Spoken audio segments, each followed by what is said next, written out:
on behalf of these women, but also as a strong message to every innocent child, teenager, woman, and man that is being held captive in abuse.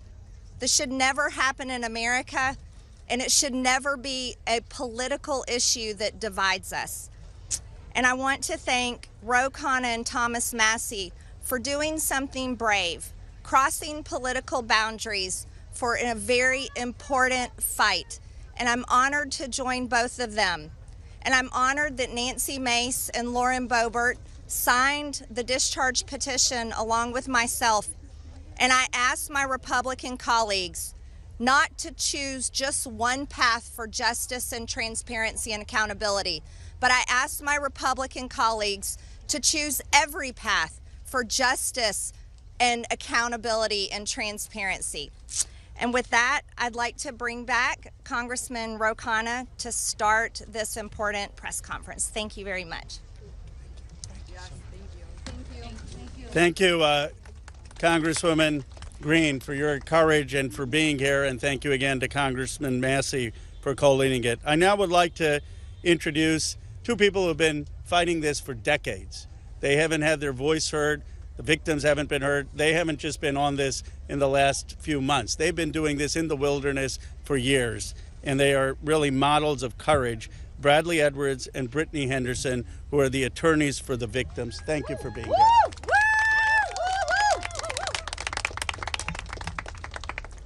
Thank you, Ro and Thomas Massie. I really appreciate you putting forth this discharge petition. It's tough to understand that we have to be here because this doesn't seem like a partisan issue. This is an issue, sex trafficking and sexual abuse transcends politics. We as Americans expect equal protection under the law, and there can be no doubt that Jeffrey Epstein received far greater protection than any of the victims that he abused for years. In 2008, Courtney Wild walked into my office because she was a part of a federal investigation into Jeffrey Epstein, where all she wanted was the government to talk to her. Little did she know the government had worked out a secret immunity deal for Jeffrey Epstein, and we had to file Jane Doe's versus United States of America to prove that Jeffrey Epstein worked out an illegal non-prosecution agreement with the government. That was 2008. It took us 10 years battling the government pro bono for the judge to ultimately determine that the victims' rights were violated. The government has mistreated them after Jeffrey Epstein mistreated them. We then filed civil lawsuits against Ghislaine Maxwell, which has resulted in her being in prison. Our civil lawsuits led to her prosecution. We filed lawsuits against Jeffrey Epstein, against his estate, and against two financial institutions, JP Morgan and Deutsche Bank, that proved that they knowingly provided the financial infrastructure for a sex trafficking operation. Unfortunately, all of the documents and evidence that we have worked so hard to gather hide behind protective orders, confidentiality agreements, and bank secrecy laws. That is why this discharge petition is so important. While we have seen the documents, you haven't. And when you see the documents, you're going to be appalled. And the American people deserve to see everything. When you sign this discharge petition, it should mean nothing is off limits. That means the documents in the possession of the CIA should be made available. Those in the possession of the FBI going back decades should be made available. The SEC, financial records in the possession of FinCEN should be made available. Everybody knows that evil flourishes in the darkness. Corruption flourishes in secrecy. It is time right now to make a difference for the women that are behind me right now. They have been courageous and fought through this whole thing. Whether you're a Republican or you're a Democrat, this one is an easy call. You're an American who cares about equal rights and equal protection under the law. If you care about these women, if you care about our country, and you care about this issue, this should pass with flying colors. I really appreciate everybody being here.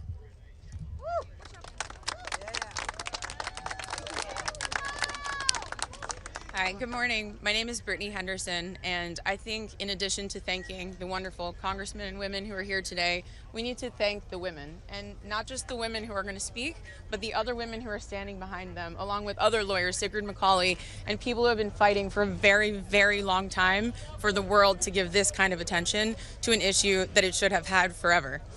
This administration has the opportunity to do what the past administrations did not do. This administration can either stand with the victims and stand for the victims, or it can continue to hurt the victims like has happened in the past. We aren't here just to ask for transparency, though. We're here too to ask for protection.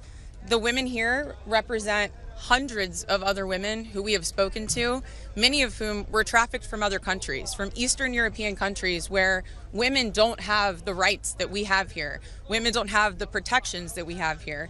And those women are terrified that their names will be released in these files. The government won't know that they're victims to redact and protect them. So we ask that you please, whoever is going to be in charge of redacting these files and in charge of this transparency, do it in a way that protects the women brave enough to be here, but also protects the women who are terrified that every day when they turn the TV on, something bad is going to happen to them in Ukraine, in Russia, in whatever country they live in, because no one is listening to them there. So thank you for being here, thank you for listening, and please protect these women while we seek transparency. Good morning. My name is Anushka DeGiorgio, and I stand before you today as a survivor of both Jeffrey Epstein and Ghislaine Maxwell. I want to thank Congressmen Massey and Khanna for their role in putting together this very, very important bill. Every day of this journey toward healing has come at a profound cost to my mental health. But I am here. I chose to come because this bill really matters. I speak today not only in service of my own recovery from trauma inflicted by Maxwell and Epstein, but to honor the lives, the courage and sacrifices of Virginia Giuffre, Caroline Andriano, and others who could not continue. Their voices mattered. Their stories must not be forgotten. Accountability is what makes a society civilized. Equal opportunity and equal consequence for all. Consequences are not about punishment alone. They exist to deter future harm, to protect vulnerable, and to set a standard of justice. If Ghislaine Maxwell were pardoned, it would undermine all the sacrifices I made to testify and make mockery of mine and all survivors' suffering. That is why the Epstein Files Transparency Act is so essential. It requires the Department of Justice release all the records related to Epstein and Maxwell investigations, flight logs, immunity deals, internal communications, and even the records surrounding Epstein's detention and death. And crucially, it forbids withholding documents simply because of embarrassment, reputational harm, or political sensitivity. This is about ending secrecy wherever abuse of power takes root. But transparency alone is not enough. Survivors need protection, resources, and legal support. If this Congress is serious about justice, then let this moment also affirm your commitment to provide victims with the legal aid they need to confront abusers, to navigate complex systems, and to reclaim their power. Transparency must be matched by support, or else too many victims will remain silent out of fear and lack of access. The statistics demand action. Nearly 1 in 5 women in America will experience rape or attempted rape in her lifetime. Every 74 seconds, someone is sexually assaulted. Every 9 minutes, that person is a child. These are not numbers, they are people.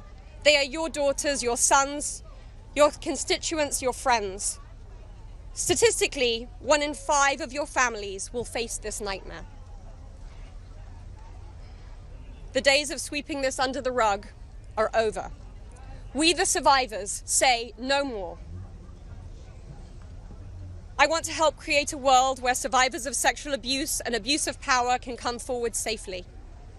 And I ask Congress to join me in that effort, not only by passing this bill, but by ensuring that those who step forward have legal support to face their abusers, and see justice done. When Judge Berman gave Epstein survivors the chance to finally speak, the world listened. After so many years, survivors were heard. That moment was historic, and so is this moment. For me, the turning point was when I had my daughter, and on the day she was born, I knew I had a responsibility to protect her and to protect all children.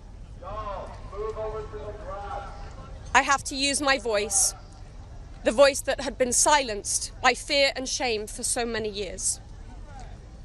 Make no mistake, my polished exterior is a shield hiding a wound that still bleeds. But through this wound, I have found purpose.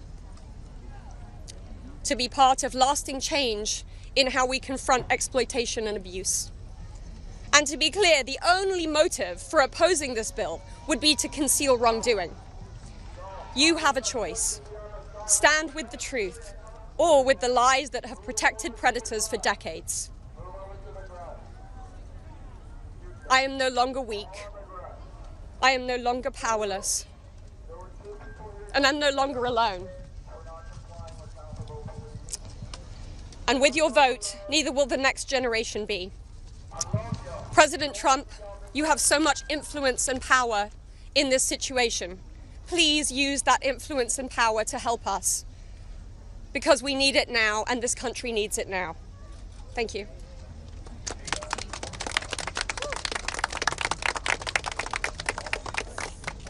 Hello. My name is Annie Farmer, and I was 16 years old when I was flown to New Mexico to spend a weekend with Epstein and Maxwell. That same year, 1996, my sister, Maria Farmer, reported what happened to me there, along with reporting her own assault at their hands and their theft of sensitive photos of herself, of me, and our younger sister that she had taken for her work as a figurative painter. I am now 46 years old. 30 years later, we still do not know why that report wasn't properly investigated, or why Epstein and his associates were allowed to harm hundreds, if not thousands, of other girls and young women. We have never been told whether those images were found when they discovered a large amount of child sexual abuse material on his property. As a psychologist, I understand that when the systems meant to protect us recreate the abuse cycle, the betrayal that occurs can be just as damaging as the original trauma.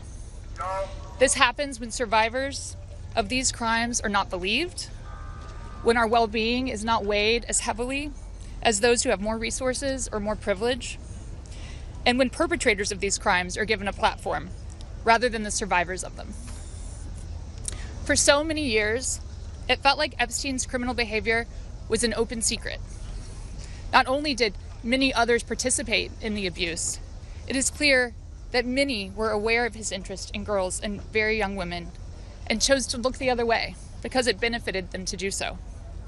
They wanted access to his circle and his money. Their choice to align with his power left those of us who had been harmed by this man and his associates feeling very isolated. I could never have imagined being here today and this chorus of support that we have all received. I have been sent so many notes and messages from people with no direct connection to this case who've expressed their solidarity with us. And I believe that is because, in part, as Anushka explained so well, this is an extremely widespread issue of child sexual abuse, of sexual exploitation, of sexual violence. This affects almost every family in some way. From my conversations with women in these last few days and from all of the support that we've received, it's very clear to me that we are not going away, we are not going to be quiet, and we are not going to give up. And I ask the American public to stand with us and not give up. At a time with record high levels of distrust in our institutions and a perception that there are two Americas, one for those with power and privilege and one for everyone else, passing this Epstein transparency bill is one important step that can be taken to prove to Americans that the government does not side with sexual perpetrators.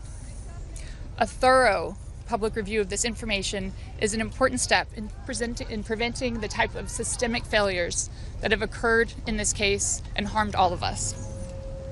An important step towards healing for those involved. Thank you.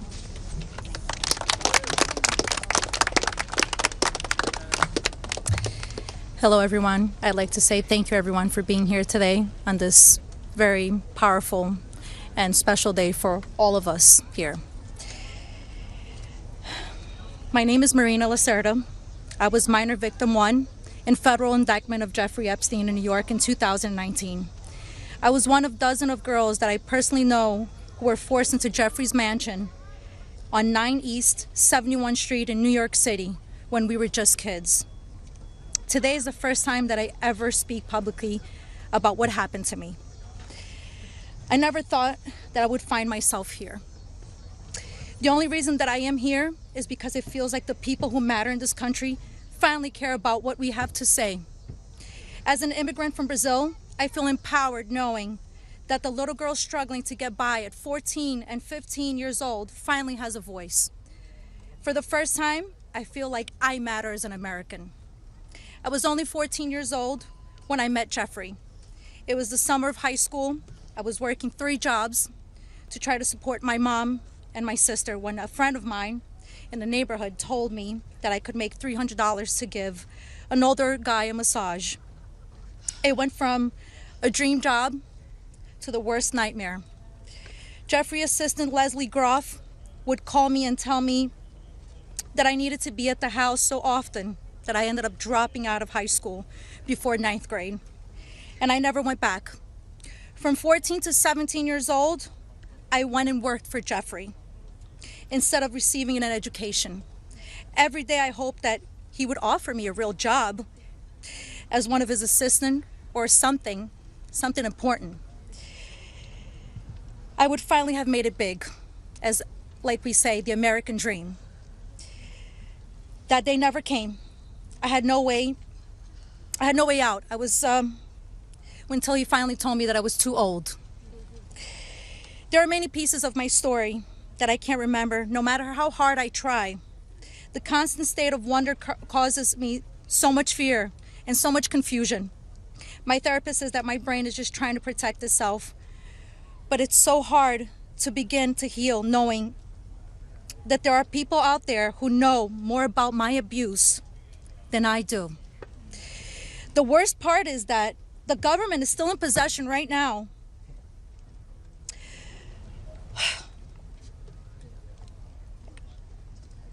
of the documents and information about that could help me remember and get over all of this maybe and help me heal. They have documents with my name on them that were confiscated from Jeffrey Epstein's house and could help me put the pieces of my own life back together. But I don't have any of it. And I know the same is true for many of these women.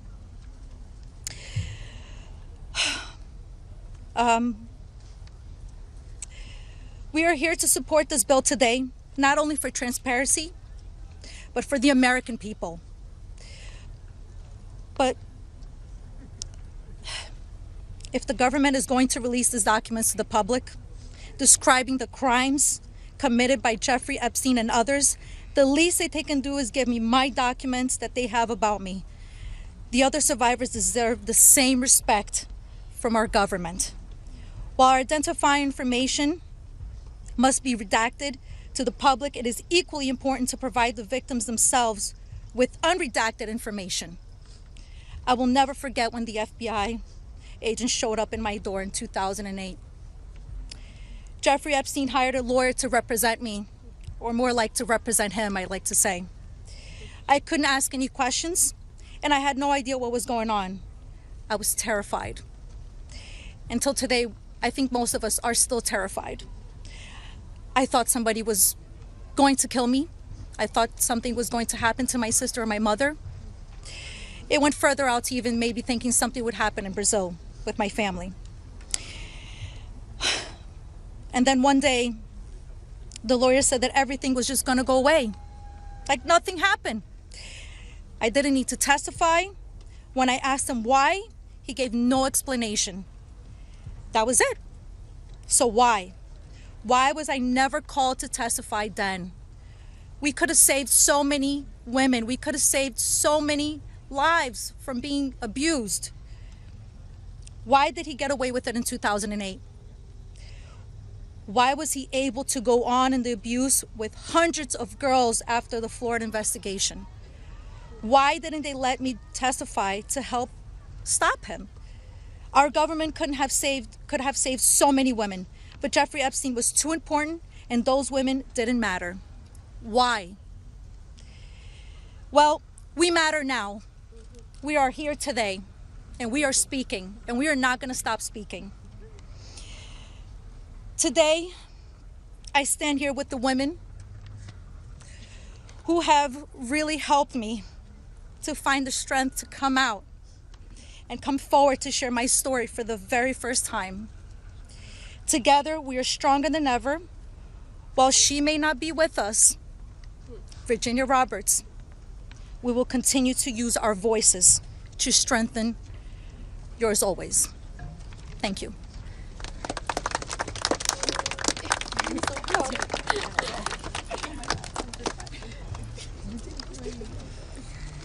Hi, my name's Courtney Wild. I just wanted to take a second and just have a moment of silence for all the women survivors that aren't here with us today, that passed away due to anxiety, depression, trying to keep up with this case. A moment of silence, please.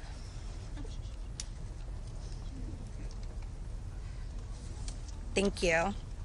My name is Courtney Wild. I was only 14 years old when I was introduced to Jeffrey Epstein by a 13-year-old friend of mine. The details of the abuse that he inflicted on me for years is not important today. In 2028, I was cooperating with the federal government in the investigation of Jeffrey Epstein. They sent me a letter telling me to be patient because this was going to be a lengthy investigation, but at the same time, they refused to talk to me and tell me what was going on. So I hired an attorney, Brad Edwards, because I was hopeful to get some answers.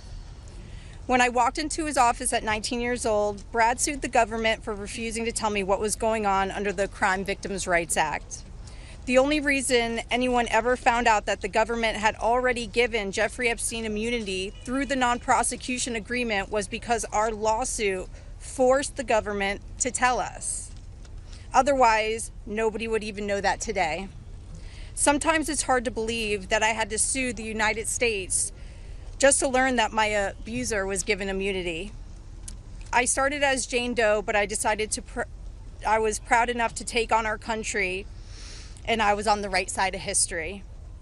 We fought the government for 10 years to prove that the government violated our rights as crime victims and the crime victims' rights in order to protect a pedophile. We had to win the 11th Circuit Court Appeals to force the government to turn over thousands of pages of emails between Jeffrey Epstein and the government. Those emails provided the proof that the government worked very hard with Jeffrey Epstein to violate our rights. Why? Why did the government work so hard to protect Jeffrey and not so hard to protect me and my other innocent friends? Why was Jeffrey so important to the government and why was I so insignificant? Why did nobody but our lawyers care before now? It seems people have only started to care because of Twitter and politics. But I would like to say this has nothing to do with politics. This is not a blue thing or a red thing. This is an everyone thing. We can all agree on this. The injustice that has happened here. Multiple, over and over. Everybody that talks about this just seems to make it worse. We need transparency. It's time for us to see beyond the curtain. Why was Jeffrey Epstein so protected? Who is still being protected? And who protected them all so the world can understand how Jeffrey was able to abuse so many of us for so long? I was lucky to have Brad Edwards, Brittany Henderson, and Paul Cassell take on my case pro bono and fight fearlessly over 20 years' time. I would like to thank them, and I'd also like to ask the Trump administration to please sign off on the Crime Victims' Rights Reformed Act, the Courtney Wild Crime Victims' Rights Reformed Act that's we're trying to get past here so we can close the loopholes in the CVRA case that Epstein's attorney used to their benefit to get away with this. Thank you so much.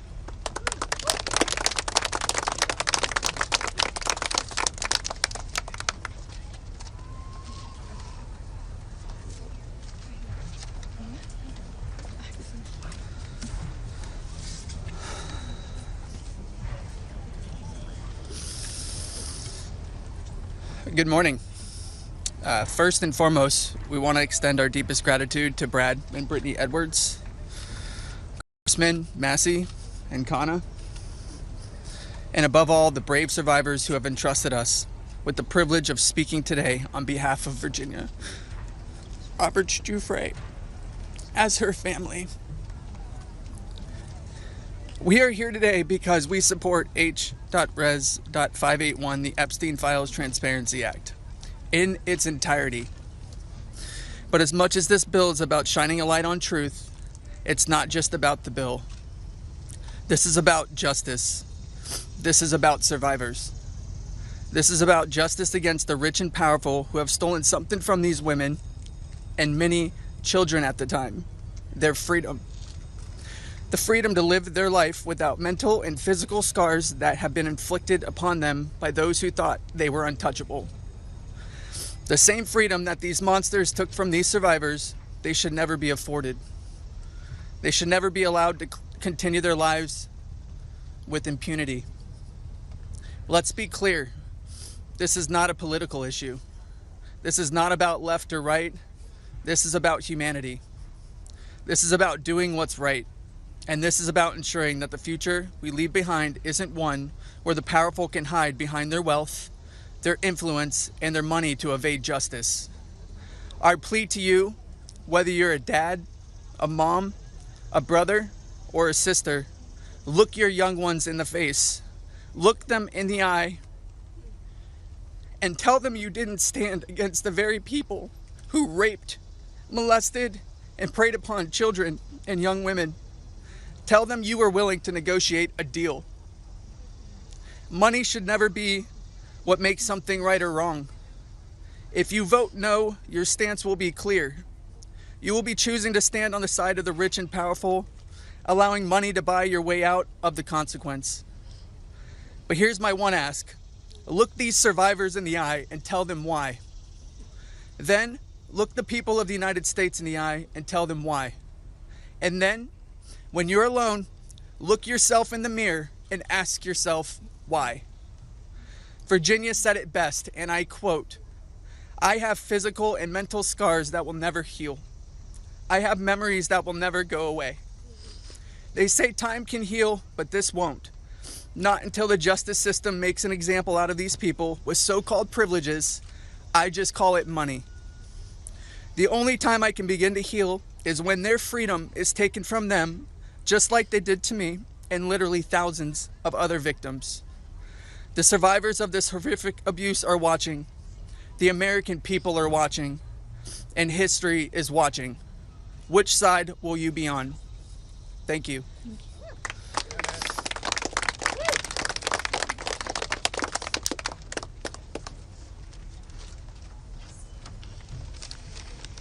Hello, my name is Jenna Lisa Jones, and I was only 14 years old when my friend brought me over to Jeffrey Epstein's house in Palm Beach in 2003.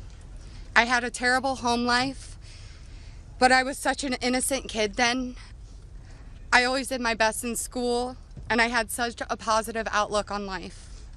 Until that day that I met Jeffrey, I have never been more scared in my life than I was that first time that he hurt me.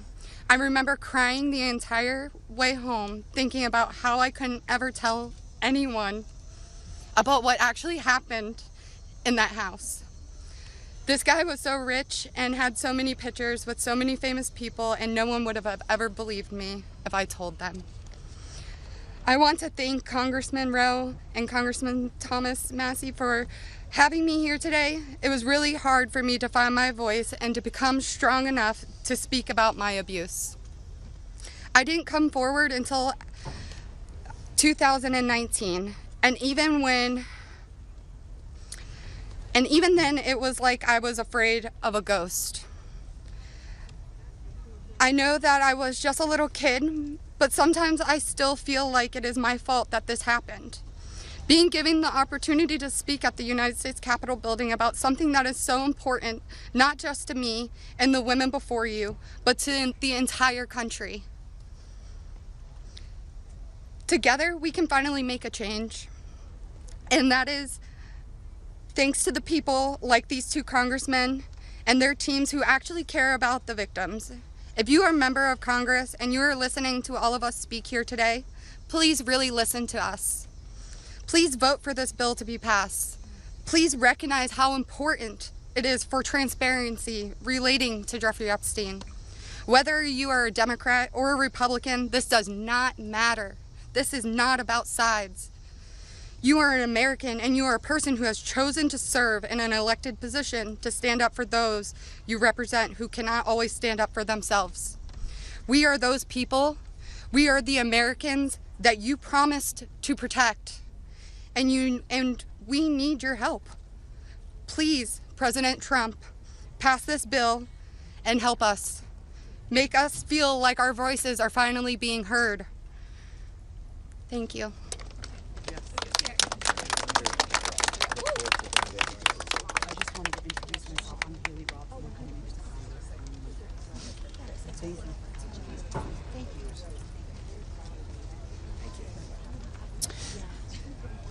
Good afternoon. My name is Haley Robson.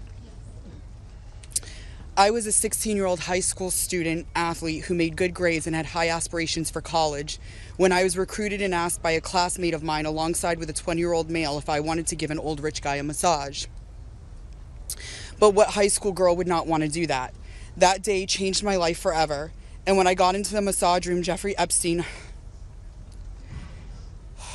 undressed and asked me to do things to him.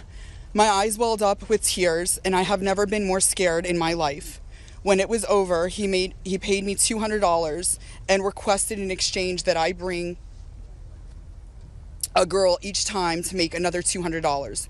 I told him I did not want to do that, and then he gave me an ultimatum. Either you come here and massage me when I call you, or you bring me friends of yours to massage, and I will give you $200 per girl for each time she comes. I felt and hoped to never hear from him again, but he called me every day.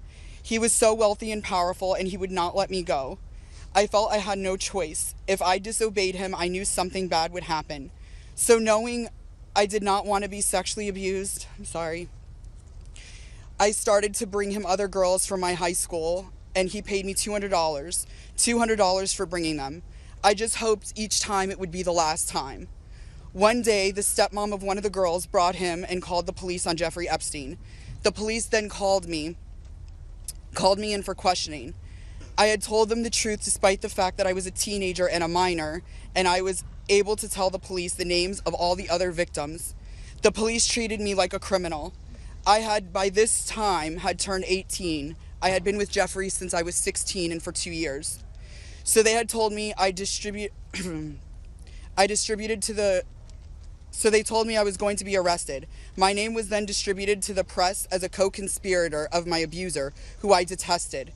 My entire world was crashing in around me, and I started being threatened and bullied, till this day still receiving death threats.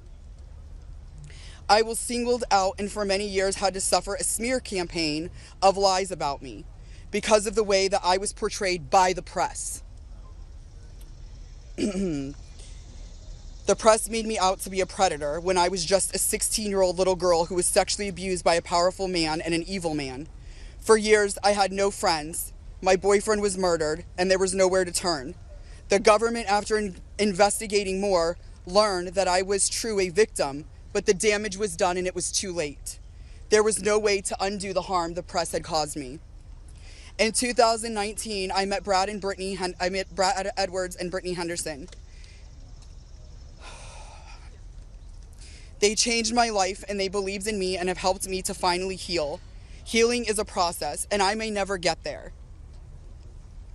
But the passage of this bill requiring the government to produce all the evidence that it has gathered on Jeffrey Epstein and Ghislaine Maxwell is a huge component of healing for me and for the many other women who have suffered for so long. For many reasons. First, we and the rest of the world need answers. Why was he so protected? And why didn't anyone ever care to stop him? It doesn't take a brain surgeon to know that if he is spending thousands of dollars a day paying high school girls he abuses and had a lot of access to cash. I learned through my attorneys in the JP Morgan class action case that there were years when his staff withdrew over $1 million in cash a year. Was that not a big enough red flag? There were wire transfers to other victims, and the government did not protect us. The banks did not protect us. So lift the curtain on these files and be transparent. Every single time a new conspiracy gets circulated in the media, whether he is still alive, what powerful person had him murdered, who was on the Epstein client list, and there are names going around on TikTok and Instagram, we, the survivors, are suffering severely. We take our kids to school and everyone is talking about it. We can't read the news or do anything without hearing crazy stories that are only able to live on because the government continues to hide the evidence and the truth. So people just make up stories. Those stories hurt. They hurt real people who have already been hurt. And we have lost so many Epstein victims to suicide, and maintaining the real truth in secrecy only allows for conspiracy theorists to tell lies that drives up our anxiety and fears and will continue to lead to more pain, more suffering, and honestly, more deaths of innocent victims. It's time you do what is right by us. Unseal all the documents. We are requesting transparency, and I am requesting every congressman and woman that goes against this bill be outed. I want to know. Thank you.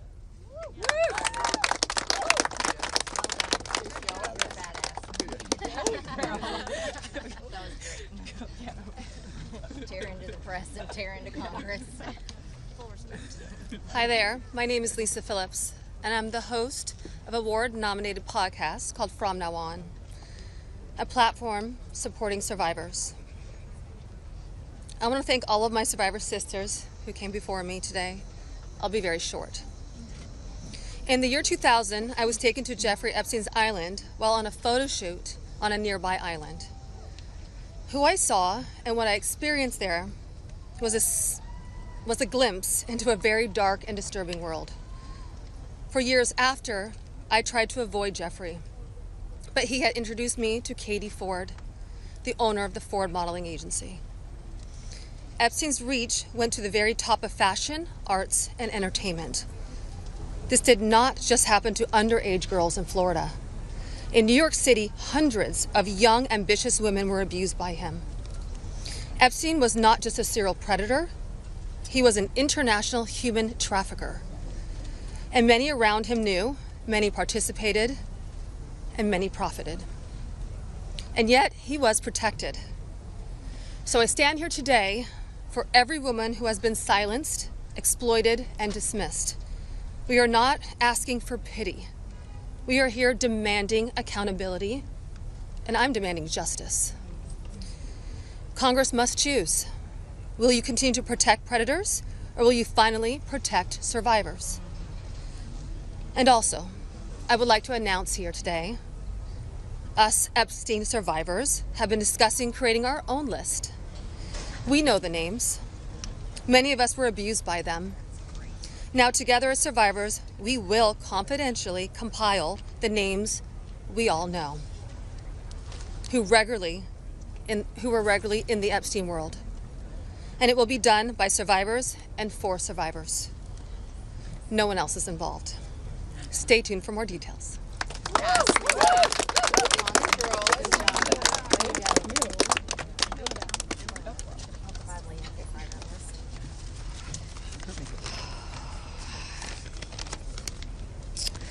Hello, my name is Shantae Davies, and I'm here before you today as a survivor of decades of pain, trauma, and betrayal at the hands of Ghislaine Maxwell and Jeffrey Epstein, and the people who enabled them, and a government that for far too long refused to help. In 2002, I was living in California, a young woman with high aspirations of becoming an actress. I was already beginning to make a name for myself in the industry. A person I trusted, someone I thought was a friend, invited me to meet a powerful woman who could help advance my career. That woman happened to be Ghislaine Maxwell. I was asked to give her a massage, though I had almost no experience, and when I did, she praised me and promised introductions to someone enormously powerful, someone who could change the course of my life, and that man was Jeffrey Epstein. At first, I was an excited young woman on top of the world. Epstein flew me to his private island. He listened to my dreams, promised to help, but his promises came with a catch. The abuse began. He told me to keep it secret. He manipulated me with quid pro quo I did not consent to, but I felt I had no one to turn to. He was too powerful. I was just one of the many young women trapped in his orbit. I was even taken on a trip to Africa with former President Bill Clinton and other notable figures. In those moments, I realized how powerless I was. If I spoke out, who would believe me? Who would protect me? Epstein himself was the most powerful leader of our country. Epstein surrounded himself, with the most powerful leaders of our country and the world. He abused not only me, but countless others, and everyone seemed to look away. The truth is, Epstein had a free pass. He bragged about his powerful friends, including our current president, Donald Trump. It was his biggest brag, actually. And while what I endured will haunt me forever, I live every day with PTSD. I live as a mother trying to raise my child while distrusting a world that has betrayed me. This kind of trauma never leaves you. It breaks families apart. It shapes the way we see everyone around us. But one thing is certain, unless we learn from this history, monsters like Epstein will rise again. There are files, government files, that hold the truth about Epstein, who he knew, who owed him, who protected him, and why he was allowed to operate for so long without consequence. Why was Maxwell the only one held accountable when so many others played a role? Why does the government hide this information from the public? This secrecy is not protection, it's complicity. And as long as the truth is buried, justice will remain out of reach. That is why this bill matters. Passing it will, bless you, ensure that the suffering of survivors is not in vain. Passing it will bring accountability, transparency, and prevention. It will help protect the next generation of predators who seek to place themselves above the law through wealth, influence, and connections. This is not just my story. It is about every survivor who carries invisible scars. It's about the weight we live with daily. It is about the families broken and the futures stolen. So I ask you, President Trump and members of Congress, why do we continue to cover up sexual abuse and assault? Who are we covering for? Let the public know the truth. We cannot heal without justice. We cannot protect the future if we refuse to confront the past. Thank you.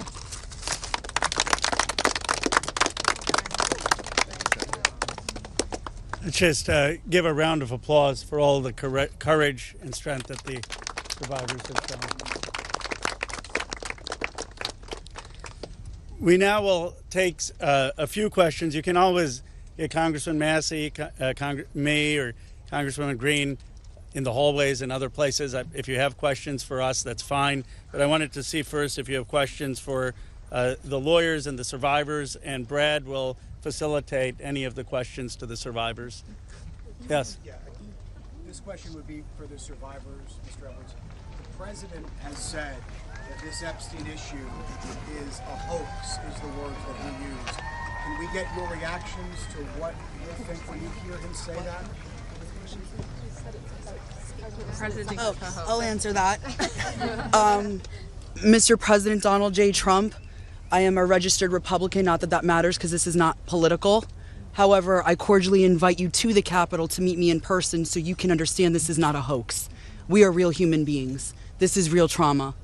What does it feel like emotionally to hear that? Devastating. It's being gutted from the inside out.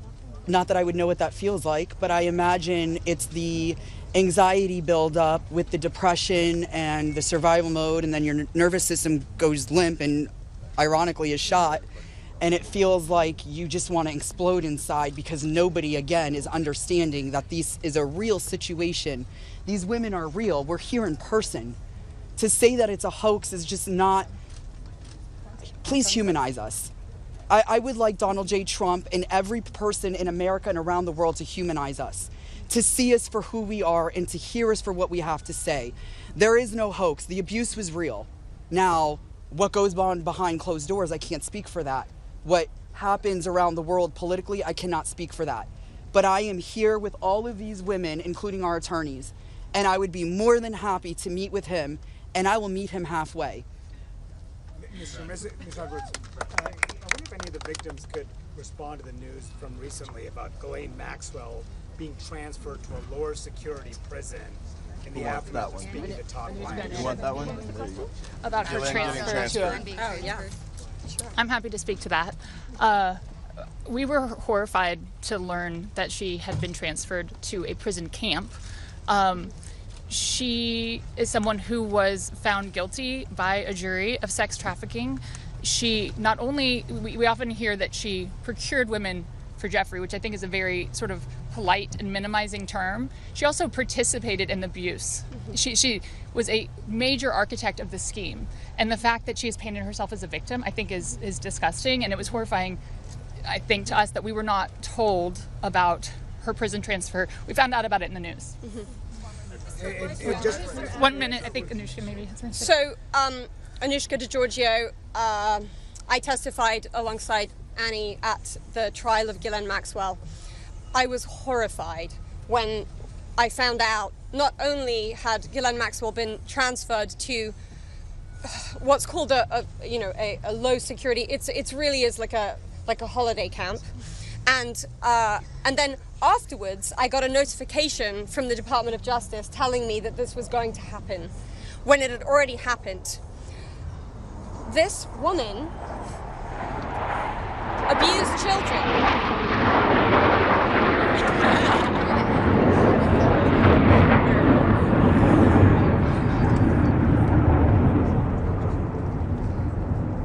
I was abused by Jeffrey Epstein and Ghislaine Maxwell for over 10 years. Ghislaine Maxwell was present for some of my abuse at the hand of Jeffrey Epstein. She was present, she was complicit, she was enabling, and it is appalling and disgusting. And it's one of my worst nightmares that she not only be transferred, but at the possibility that's very much going around that she might be pardoned. This is not okay, guys. This is not okay. And I just want to add that I think it sends a very dangerous message to our country, to the young people in our country, that someone that we all know is aware of these crimes could be given a pass. And just for the last survivor who just spoke, the last survivor who just spoke, she said that Epstein would brag about her relationship with Donald Trump. Could she please elaborate about that? Shante. Get to the microphones. Get close. Yeah, I did say that.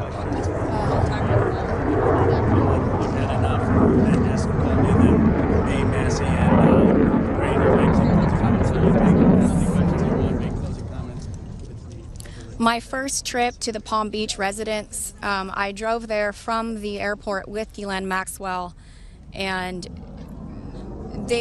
Jeffrey and Ghislaine were always very boastful about their friends, their famous or powerful friends, and his biggest brag forever was that he was very good friends with Donald Trump. He had an 8x10 framed picture of him on his desk with the two of them. Like, they were very close.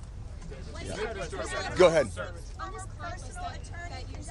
What? Excuse me. One second. For this client list that you ladies are putting together, you said it would be confidential, but will the public, could you clarify, will the public get to see about the list?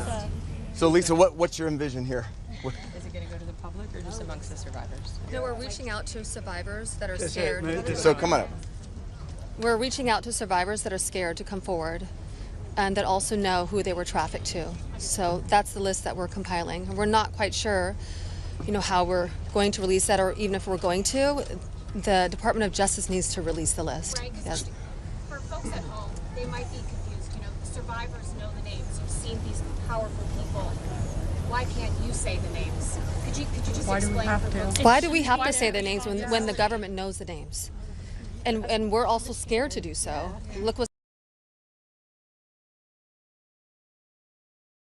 I think it's also worth saying that having represented, I think, between our firm and Boyce Schiller, hundreds of victims, and we've talked to them about the various people that they were farmed out to. So we've created somewhat of a list. Most of these individuals, the victims, are very scared to say these names because they could get sued, they're going to get attacked, and nobody protected them the first time.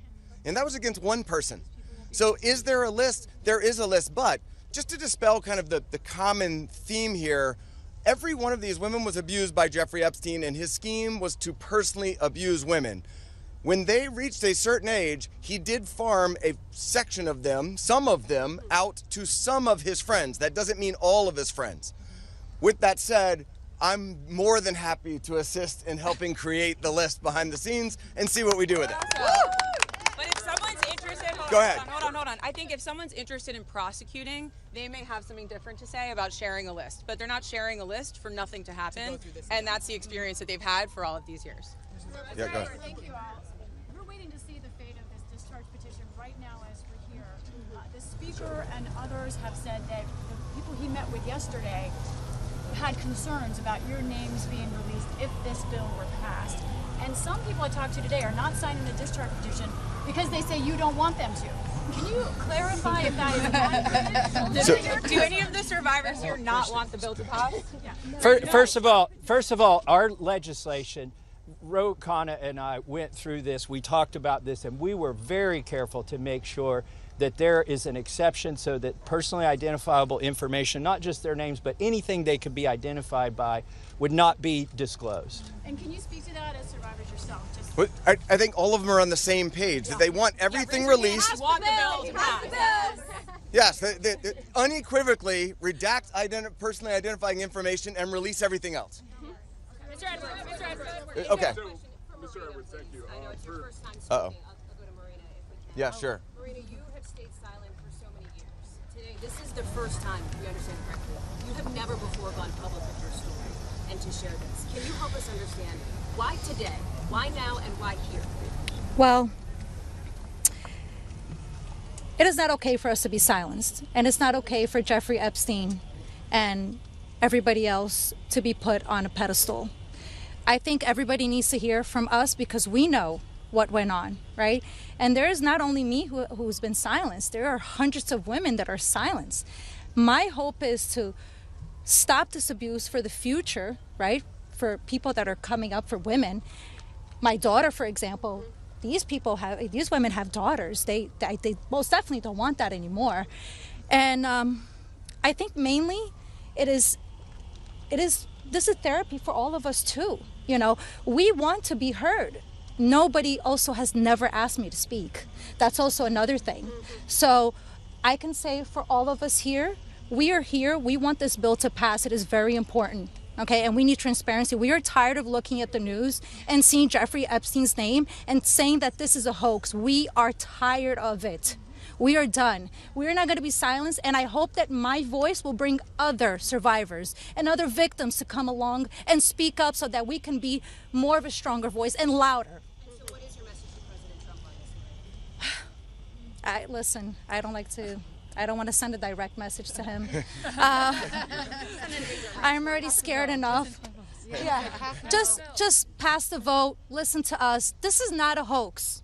Like, it's not going to go away. And like I said on my speech earlier, we're not going to be silenced anymore. We will be speaking moving forward wherever we need to be. We will be, and we need to pass this. Go ahead. Thank you, sir. Jordan Conrad from Gateway Pundit. You know, for years we've heard that there's an Epstein client list or some kind of list. Now we hear from DOJ that there's no list. Question for all the victims. What do you guys think? I know you're working on your own list, but do you believe that Jeffrey Epstein had a list? Yeah. So there's not a list. Yeah.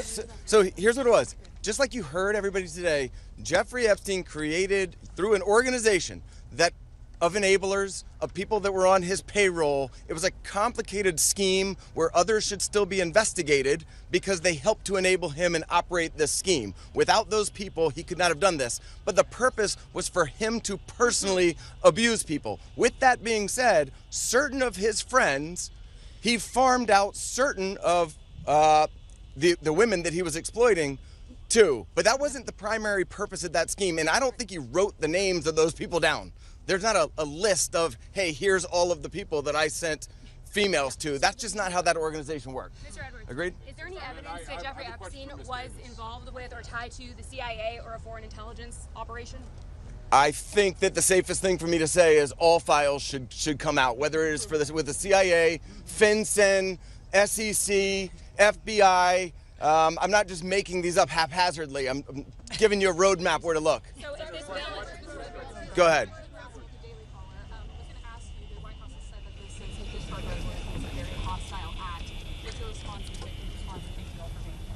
I'll go first and then I'll let them. They're much more important than me, but I don't understand why it's a hostile act. I can tell you that I talked to President Trump back in 2009, and several times after that, he didn't think that it was a hoax then. In fact, he helped me. He got on the phone. He told me things that were helping our investigation. Now, our investigation wasn't looking into him, but he was helping us then. He didn't treat this as a hoax. So at this point in time, I would hope that he would revert back to what he was saying to get elected, which is, I want transparency. This about face that occurred, none of us understand it. In fact, I don't understand how this is an issue that's even up for debate. How do you not stand behind these women after you've heard their stories and know that hundreds of them were abused, and it was only because files are being kept in secrecy? The world should know who he is, who protected him, and the other people that are out there to be investigated need to be investigated. Good. Are there any people who are currently serving in government who are named, who you know of, are in these files, who you had relations with? Anything of that sort, who Jeffrey Epstein connected you with? Are you willing to say yes or no? I don't think I can answer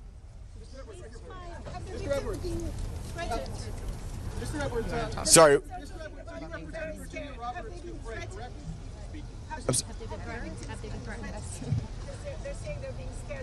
I think she's referring to my speech. She's very good. Hi, Anushka DeGiorgio. I have been threatened. I was threatened by phone. My daughter was threatened when I was volunteering to participate in, by means of being a witness in a civil lawsuit that Virginia Giuffre was bringing against Ghislaine Maxwell. I have been followed. I have been stalked.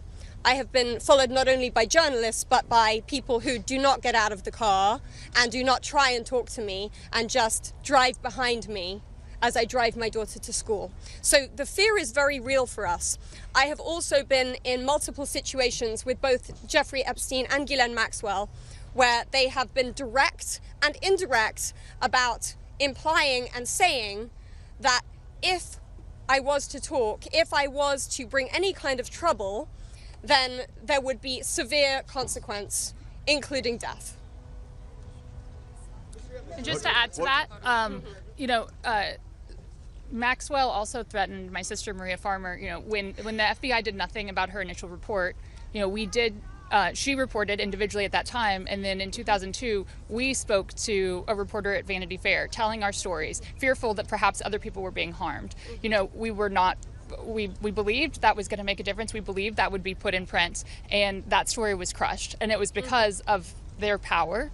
And the message that we got from that was direct threats from Maxwell to my sister about her well-being and her safety and that of our family. So I think many people have similar stories of threats. That has been a very real part of this case. Go ahead, over here.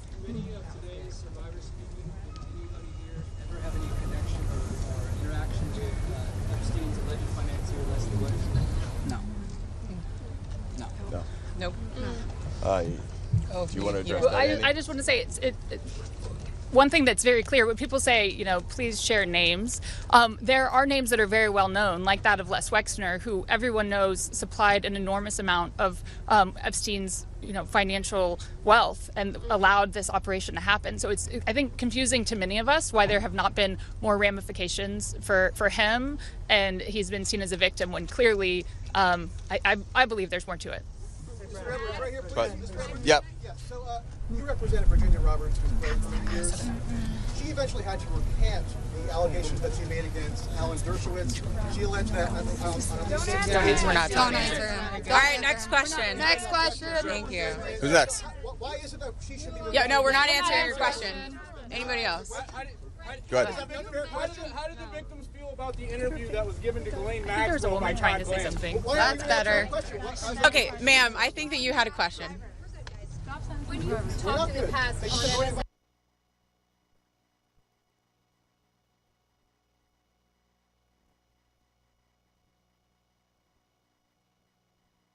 question. Go Oh my God. MSNBC about the existence of the Epstein birthday book. Have you yourself, in the course of litigation, seen it? I don't know that we're able to reveal what we've seen and what we have not seen by way of protective order, but my point being in that circumstance was, if anybody wants answers, there's an easy place to get it. I told you where to get it. I said the estate of Jeffrey Epstein has it. Serve a subpoena on them. They'll turn it over. And if we had served a subpoena on them in the past, they would have turned it over and we would have seen it, which I don't usually miss subpoenas like that. So there we go. Mr. Edwards, can you elaborate Go ahead. on the... Just say one thing on that. You know, to your question about the allegations, there's a simple answer. Release the files. Let the American public decide. Instead of harassing, I gave you your say. Look. You're hired by Dershowitz. But, you know,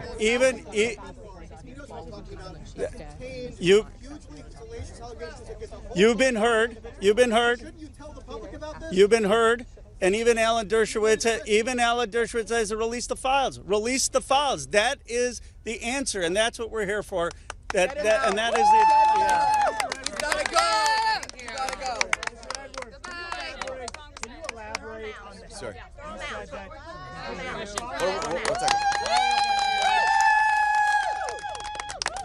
Yeah. You said that Donald Trump gave you help in 2009. Can you elaborate on your interactions with Donald Trump back in 2009? And for any of the victims, they didn't ever see the president, well then not president yet, but they didn't ever see Trump with Epstein in any way.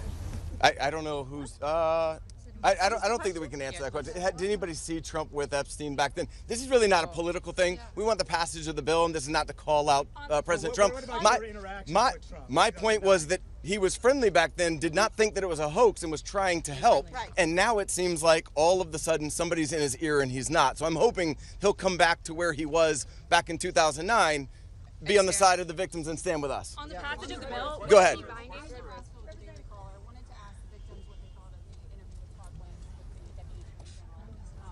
Didn't you answer that? Do you want to answer it? I would. Teresa will step up. I would, Teresa J. Home. Happy to speak on that because what I will say is she got this airtime and platform. Her voice was elevated way before our voices were elevated here today.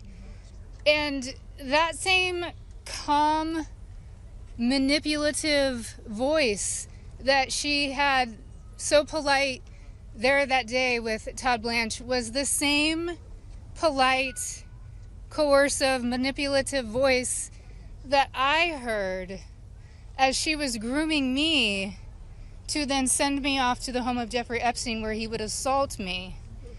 So that's what she was doing for hours, speaking with me, building relationship with me, building trust with me, allowing me to believe that I was going to get this job, a dream job that I had been recruited from my college, flown across the country from Los Angeles to New York City to interview, so I thought.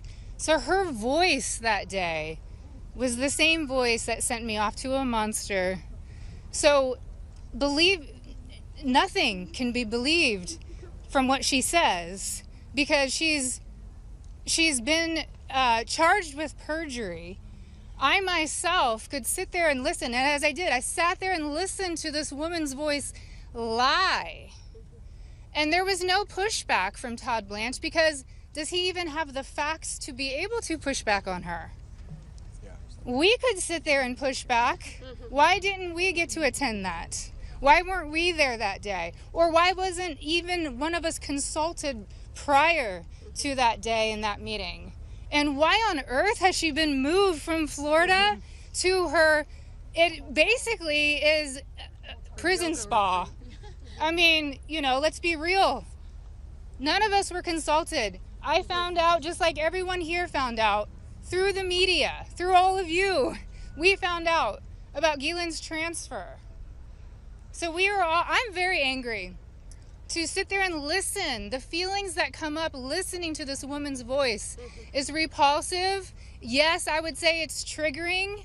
We all work very hard on healing, and it still gets to us after 2 decades.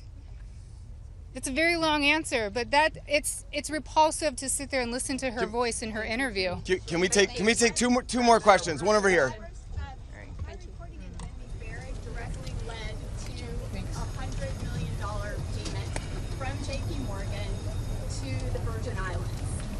Will you go after the DOJ, the FBI, because they're sitting on evidence? I've held the evidence in my hands. You don't see evidence. I think that there's nobody that's immune from us going after them if there's a legitimate action to take. So to the extent that that evidence exists, then show it to us and we'll help in every way we can. We stand with the victims. Okay. One more. Can the survivors speak to, speaking of being threatened and being afraid to come forward with a story, to the case of Katie Johnson, who alleged that Donald Trump and Jeffrey Epstein... I don't think we can talk about. I don't think we can talk about that case. I do think it's worth saying, though, despite the comments that he made, Virginia Roberts Giuffre is an American hero. Yeah. She is somebody without whom we would not be able to have this voice. She was the one who had courage to name names, speak out against people, and she was standing up against everybody at one time with an enormous amount of pressure. And most of these women are here because of Virginia Roberts Giuffre. So, all right, last one.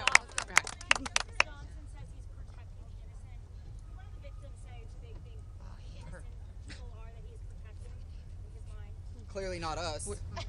I don't think that anybody knows, but I can tell you that in the oversight committee meeting yesterday, they indicated that they were all for transparency, releasing the files, and asked us to hold them accountable. Isn't that right? Yes. They said hold them accountable, so we intend to hold them accountable. That's up to them. We're going to show them where to go with it, and as long as they're doing their job, they should. I'm going to turn it back over to Ro Khanna. Thank you. Let me just say this. Let me say this. I think the people back who are testifying here today or speaking out today, they are American heroes. Let's give them another round of applause. And you say, look, Thomas, Marjorie, and I, we're huge believers in the First Amendment, and we believe in free speech, and we take abuse all the time. But you see, you see why it's so hard to do what they have done, because they come forward and you subject yourself to national scrutiny and national questioning. And I just want to say from the bottom of my heart how appreciative I am and how proud I am of what you've done today. You made a big difference. Before I bring on Marjorie and then Thomas will have the last word, I want to summarize 3 basic things that I heard from the survivors. First, they want to know why our government covered up for someone rich and powerful. Why is it that we have 2 Americas? People say, why do you need to release the Epstein files if Epstein is dead and Maxwell is in jail? Because we don't know who all was involved in the cover-up. Why are there rich and powerful people who didn't have justice? They want to know that. Second, many said it's important for their own closure. They don't know their own abuse. They want to understand what's in these files for themselves. And third, we heard that there are many others who obviously were involved. And they want to know, and the American people deserve to know what was there in those files. I actually think they're helping us come together as a country. Yes. I've never done a press conference with Marjorie Taylor Greene before. I've done some with Tubbs, but look, this country is divided, it's exhausted.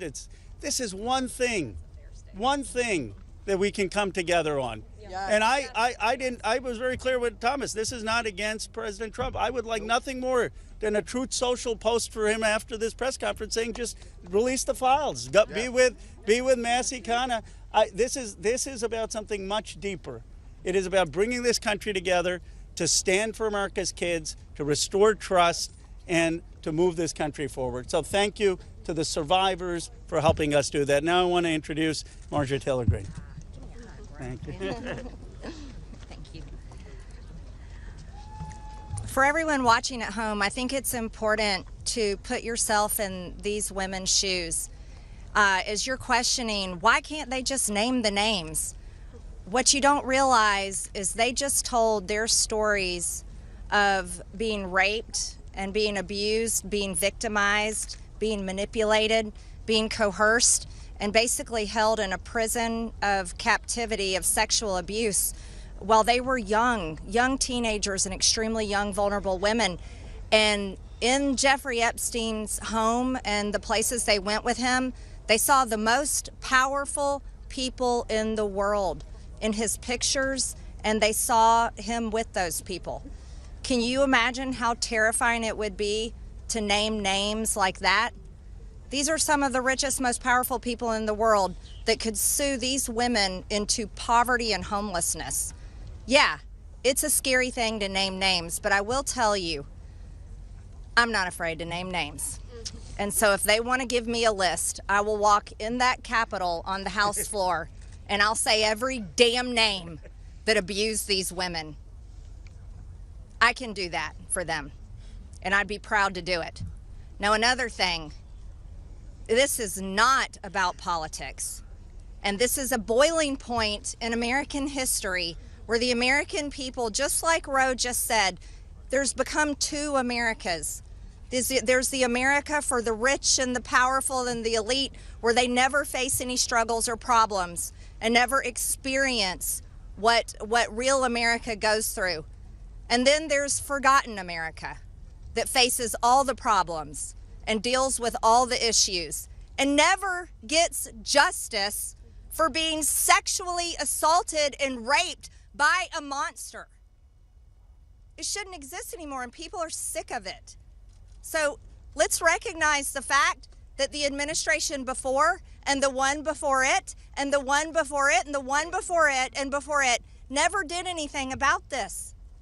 So this isn't one political party or the other. It's a culmination of everyone worked together to silence these women and protect Jeffrey Epstein and his cabal. And this is not just rich, powerful people. Think his drivers, his maids, his chefs, all the people, people that worked in his home, security guards. I heard one story from a young woman that was being raped by Jeffrey Epstein when he was out on work release while he was serving time in prison and had an ankle monitor on his leg. Guess what? There was a police officer outside that door. So this list of names is quite a list of names, and it doesn't extend just in the rich, powerful circles. It extends down to the very bottom where people were paid. And again, I will say this, there's victims suffering today in similar circumstances, and they're terrified to name the names of the people that are currently abusing them. And so with these brave, courageous women fighting this fight, this is a fight for women and children and any person that is facing sexual abuse and rape and captivity and human trafficking right now. And so here's what I ask you in the press. Don't go for salacious headlines. Go for the truth and defend these women and help those of us in Congress that are crossing our political party lines for doing the right thing and trying to do it together. And thank you, Roe, and thank you, Thomas. And now I recognize Thomas Massey from Kentucky.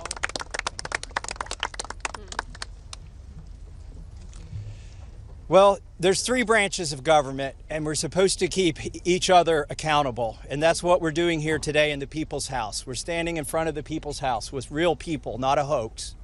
And they've told their story.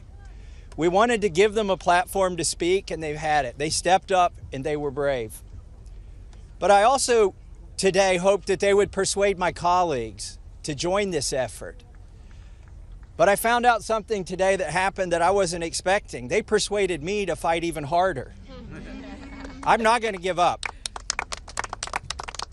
And I want to end with this call to action. First, a call to action to my colleagues who, just an hour before this press conference, were prepared. They were given a fig leaf. We'll put a resolution on the floor so that you can say that you voted to protect the survivors. Their resolution doesn't really do anything. And that's the oldest trick in the swamp. When you want to kill the momentum, when you want to kill initiative, you introduce a placebo, a different bill that does nothing. and then tried to pull the wool over the eyes of the American people. That's not going to happen this time. We demand real accountability. I encourage my colleagues, please, there's over 200 Republicans who have not signed this discharge petition. We only need 2 of them to sign it, and every Democrat will sign it, and that will get us the number we need to force this vote, to pass a law, not a polite request to the DOJ to police themselves. No, we need legally binding legislation to force that to happen. And my main call to action is to the people watching these live feeds that are going through these cameras right now. Congressmen, listen to you. Light up their phones. Burn down the phone lines here in Washington, D.C. Ask them the questions that these survivors wanted you to ask them. Why won't you be for transparency? Don't accept their answer that the bill has a flaw or that the survivors don't want it. We know that's not true. They wouldn't be fighting it so hard in this town if it wasn't the real bill. So with that, please call your congressman. Tell him or her to get on this bill and to stand up for these survivors. Thank you and God bless. That's Ian.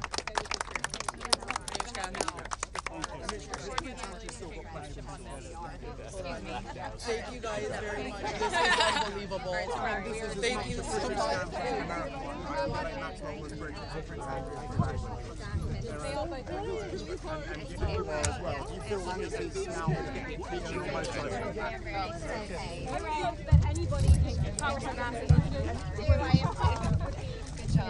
Congressman Massey. Congressman Massey. Yeah. Are there any 2 Republicans that you might know about who are on this, and why are Republicans so apprehensive to just move forward? Yeah, they've been threatened by the White House, which has done a 180. The lawyer here said he would like for the president to go back to his position 9 years ago. I'd like him just to go back 9 months ago to his position. Thomas Massey, what's some of the kickback you're getting back from your colleagues? What are some of the reasons why they don't want to endorse this? They're being threatened.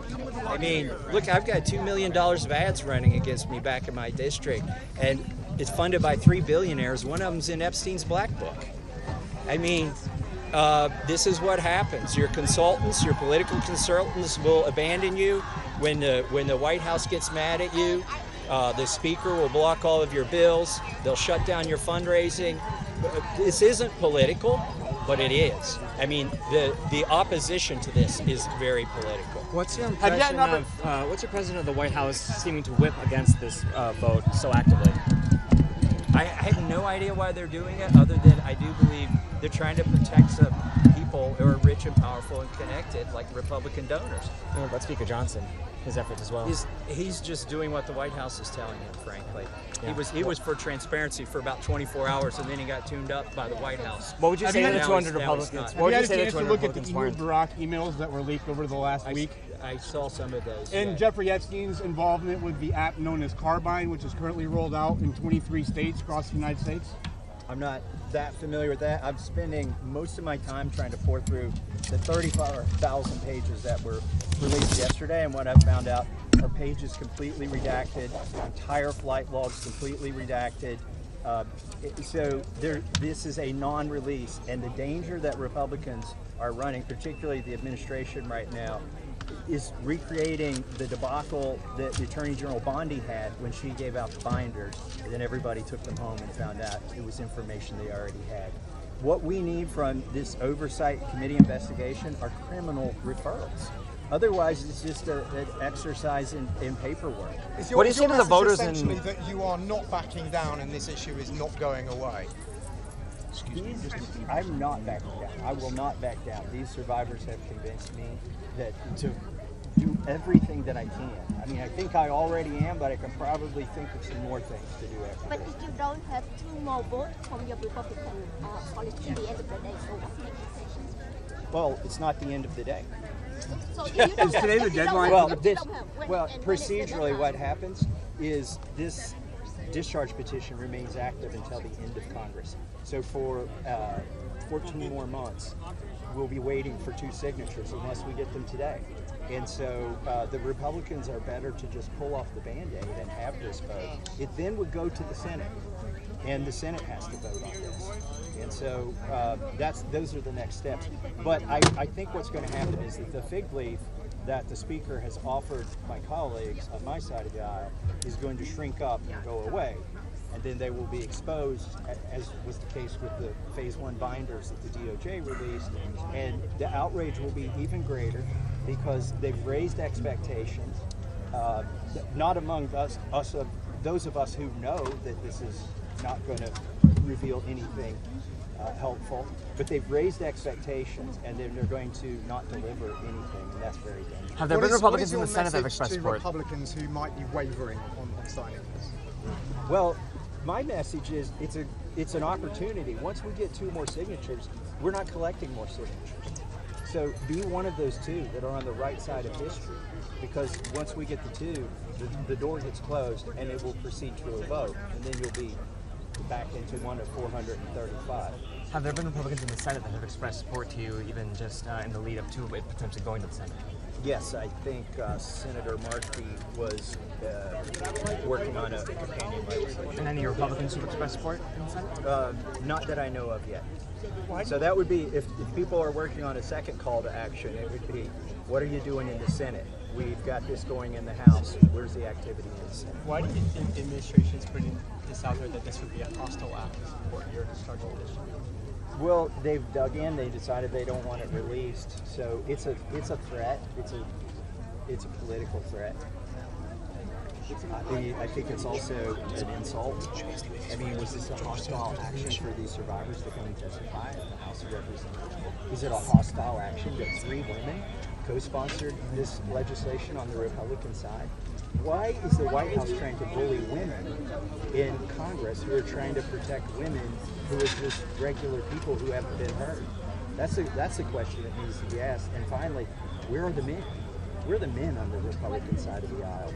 They need to step up and just basically tell the White House, look, I support your ideology at the White House, but on this issue, you're wrong. 80% of the base, 80% of the people who elected Donald Trump want these files released, and the other 20% aren't paying attention to the issue.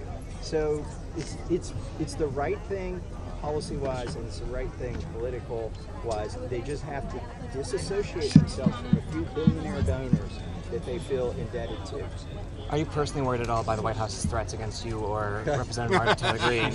Or no, I'm the threat that's already happened. I mean, they're already running $2 million of ads against me. It's 3 billionaires, 2 hedge fund managers. One of them is in Epstein's Black Book. Who are these billionaires? John Paulson is one of them. Paul Singer is another, and Miriam Adelson is the other. But the one who's in Epstein's Black Book is John Paulson. What conversations have you had? And by the way, those are max donors to the Speaker of the House.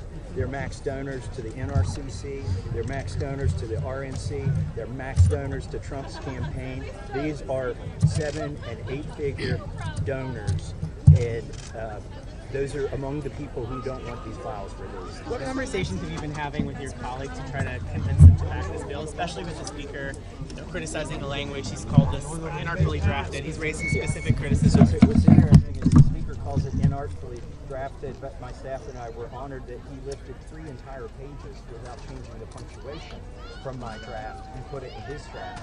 It's very carefully drafted in consultation with the parliamentarian, with the Ledge Council, with the nonpartisan group here in Congress, and among my staff. So it's most of my effort has been in basically dispelling the lies that the Speaker has been compelled to tell about the legislation. One of those lies is he says this would endanger the victims and the survivors. Well, they just all raised their hand and said they support the legislation. So hopefully we've at least dispelled that for my colleagues. And I've also warned my colleagues, they're inside of a bubble right now. Eventually they got to go home and be accountable to their people. The people are going to watch this press conference today. The people are going to go through the 34,000 individual pages that were released last night, and they're going to find there's one real effort, and then there is another effort that's managed by the White House. The DOJ release to the Oversight Committee is completely managed by the White House. It's not like they refused to give over the documents, they were subpoenaed, and the Oversight Committee went and seized those documents. No, they said, listen, that subpoena is not necessary. Here, why don't we give you some documents? We'll make the redactions we want to make, and that subpoena will be unnecessary. That's what's happening. It's a negotiated exchange. One of the speaker's arguments. I just think it's a lot of politically connected donors. And then also maybe Acosta, who was the one who originally gave a light sentence or was involved in that to Jeffrey Epstein, which allowed him to continue his One of the speaker's arguments has been that your resolution will force the release of names of people in the file who might not have been, associated with the wrongdoing, but they could just be tangentially related, and then they're in the public sphere being associated with this, and then you're kind of wrapping them up as the innocent. So we need to release all the names, and I think the American people can figure out which of those names were part of Epstein's scholarship fund and which were a part of Epstein's sex ring. Do you have the members in mind who could be Republicans? I have 200. Everyone's on the You're live on an X Space right? Do you feel like you're David versus Goliath right now? It's not an unfamiliar position to me. I've climbed these stairs over here more than once and been the younger person. I've been against the White House before and survived. They passed the CARES Act and they said, we're not going to even come to Washington, D.C. and vote on it. I came here and forced them all to show up. I said, you're going to cause massive inflation with this bill. You're going to wreck our economy. They did that. But I forced them to come here. I've been in this position before. I've been fighting with Buchanan before, together, on the same fights to try and expose the wars that didn't need to be started and wars that need to be ended. And we're familiar with the parliamentary tricks that they use here. I served on the Rules Committee. I'm familiar with the trickery that they're engaged in today with the resolution on the floor of the House that came out of the Rules Committee that gives them the fig leaf. And watch for one other trick. If we get to 218 signatures, they may try to change the rules of the House of Representatives that day, so the discharge petitions are no longer allowed from Thomas Massey and Ro Khanna. They can do that, but they have to get 218 votes to do it. That would become the vote of record to hide the Epstein files. Mr. Massey, how many Republicans are on board now? There are 4. Myself and 3 Republican members. I want to know what the names are. Do you have hope that it will be enough? We need 2 more. I'm hopeful there'll be enough. Are you arranging the men kind of aliens? For recent history, is that about 10 now? I think the women are more brave in the face of the White House. And look at who the women are. They're supporters of Donald Trump. Nancy Mace, Lauren Boebert, Marjorie Taylor Greene. This isn't political. I know some Democrats are trying to make it political and some Republicans are trying to make it political. Our base, and even the Democrat base, are all in the same place on this. This might not be the biggest issue in America right now, but it is the issue everybody can agree on. One of these victims today, I think it was Miss Davis, said that Bill Clinton was in Africa with him, traveling with him. Don't you think that Republicans really for this to get the truth about the Clintons out? Honestly, I think a lot of people are going to be embarrassed. On both sides of the aisle, powerful political figures will be embarrassed. But that's not a reason to not do this, is to avoid embarrassment for somebody. And again, I don't think Jeffrey Epstein was particularly partisan in his sex ring and all of the malfeasance that he committed and the friends. It's basically a group of people that don't need to belong to a party because they don't report to the law when they do things. Are you arranging for the victims to speak with some of the holdouts on the Republican side, maybe that's the way I'm not arranging that. There's at least one member of Congress who's asking. I have 5,000 regulars right now. What is the one thing, if they only had a minute of their day-to-day, what's the most effective thing they could do to help move the needle for you guys on getting these last 2 last 2 signatures for the discharge petition? I would say call your congressman if he or she is a Republican. If your congressman is already on the bill, don't make the phone call. But that's what we need, and if you're looking for people who might be persuadable, I think they're all persuadable. Also, look at the 10 Republicans who co-sponsored the legislation who haven't yet signed it. They must be under immense pressure from the White House not to sign this. They need to hear from their voters, not from other people outside of their district. Only the people who can vote for them. Be polite. Don't say, I'll never vote for you again if you don't do this. And hear the 2 cents of those phone calls. And don't give up. Like, it's going to take persistence. Does it feel like standing up against the president? Does it feel like standing up against President Trump doing this? Not to me, but the attorney here said that they just want the president to adopt the position he had 9 years ago. I just want him to adopt the position he had 9 months ago, which was his attorney general, his vice president, said that they need a full release of it, and that there was material. You haven't been pressured to drop this. There are $2 million of ads being run against me from $1 million at a time from now until next May, when my next election is. But that's okay. By the way, the survivors face far more pressure and far worse consequences than any politician. Nobody should be afraid to stand up for these survivors because they have so much. It's petty to think that we're being punished politically for this. Congressman, just a quick question. That almost every member of Congress has been supported by AIPAC. For all the members that do not support your bill, will you support an independent movement to kick them out of office to replace Congress? Which was the question there? I don't support kicking all of my colleagues out of Congress. I do support them doing the right thing. It's not always about getting the right person elected. Most of the time you're going to get the wrong person to do the right thing. Republicans, you may have gone over this, I'm sorry, but the White House says it's a hostile act. Do you view this as a hostile act? I don't think what the survivors did today is a hostile act. I don't think this is a hoax. The White House has used a lot of rhetoric, which is not appropriate for this situation. It's never a hostile act to stand up for survivors. Maybe politically, it's a hostile act to some of the both parties, but I think it is a hostile act to the swamp on half the situation.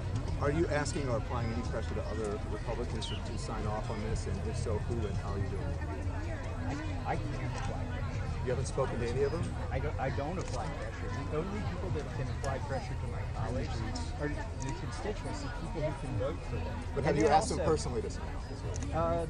I've asked several of them to sign off. And who is that? Well, actually, I asked everybody at the conference this morning to sign off. When the speaker was disseminating false information about this resolution that will become a bill, I stood up, counteracted the false information, and requested all. But not individually? I've talked to a few. And their responses? They're there. I can't tell you the response verbatim. Otherwise, this is a no-brainer. It's politically a no-brainer. If they're in a tough district to win between Republicans and Democrats, independents support this bill. That's how you win your next election. You support this bill. If you're in a district where that's all Republicans and you know the Republican is going to win, then Republicans support this 80%. The Democrats support this. We weren't here to make a political case today, but that's the case you have to make to my colleagues. But how is it a no-brainer, though? I mean, you're going to have the President of the United States and his donors coming out against him, potentially running primary. Because ultimately the donors can't vote, and the constituents are overwhelmingly supportive of this issue, so they could spend any amount on this issue. Well, they won't spend the money on this issue, right? Yeah, they'll spend all right, you guys, I'm going to try to get But you build a trust with your constituents when they see you take something like this. And, I mean, people don't want a rubber stamp for a congressman. They're supportive of the president. But almost all the president's supporters know he's wrong on this issue. So you can gain a lot of credibility right now by staking out a position that's consistent with the president's position 9 months ago. How much do you think they still care? Because you hear Charlie Kirk saying, I'm not going to talk about this anymore. There's a perception among some that, Donald Trump said not to talk about this, we're not going to talk about it. How prevalent do you think that is among just your ordinary voters? I have heard congressmen, as recently as yesterday, in a closed meeting, say, don't know, don't care. Well, it's time to know, and it's time to care. And so whether it's a social media influencer, I know people are somewhat worn out on this topic.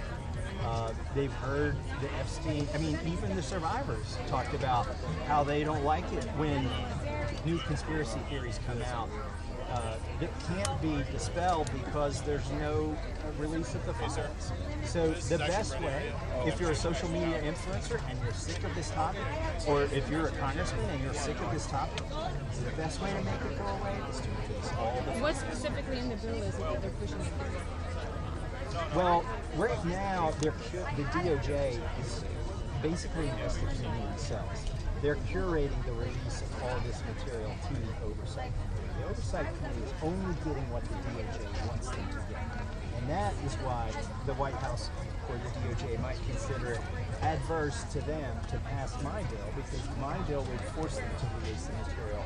It's not a request, it's not even a subpoena, it's a law, it's a requirement to give us this information. When something like this happens, usually the White House will do whatever they can to distract. Let me take it. Why won't other Republicans stand up for it? It's pretty simple. They're afraid of the White House.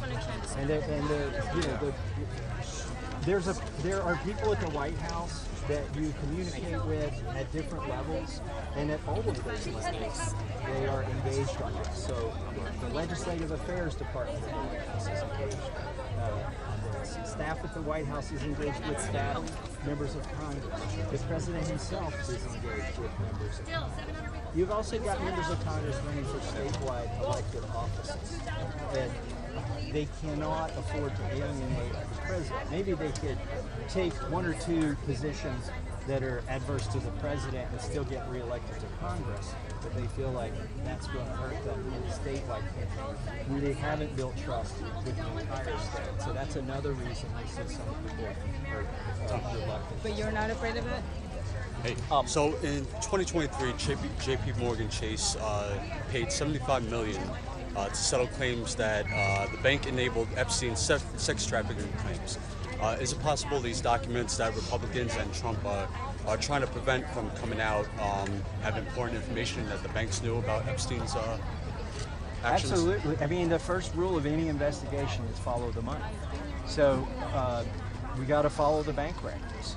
And that is one thing the Oversight Committee is doing that I applaud. Let's hope they get it out there. They can't just hold that information in their committee. Follow the money. Which accounts did it come from? Which accounts did it go to?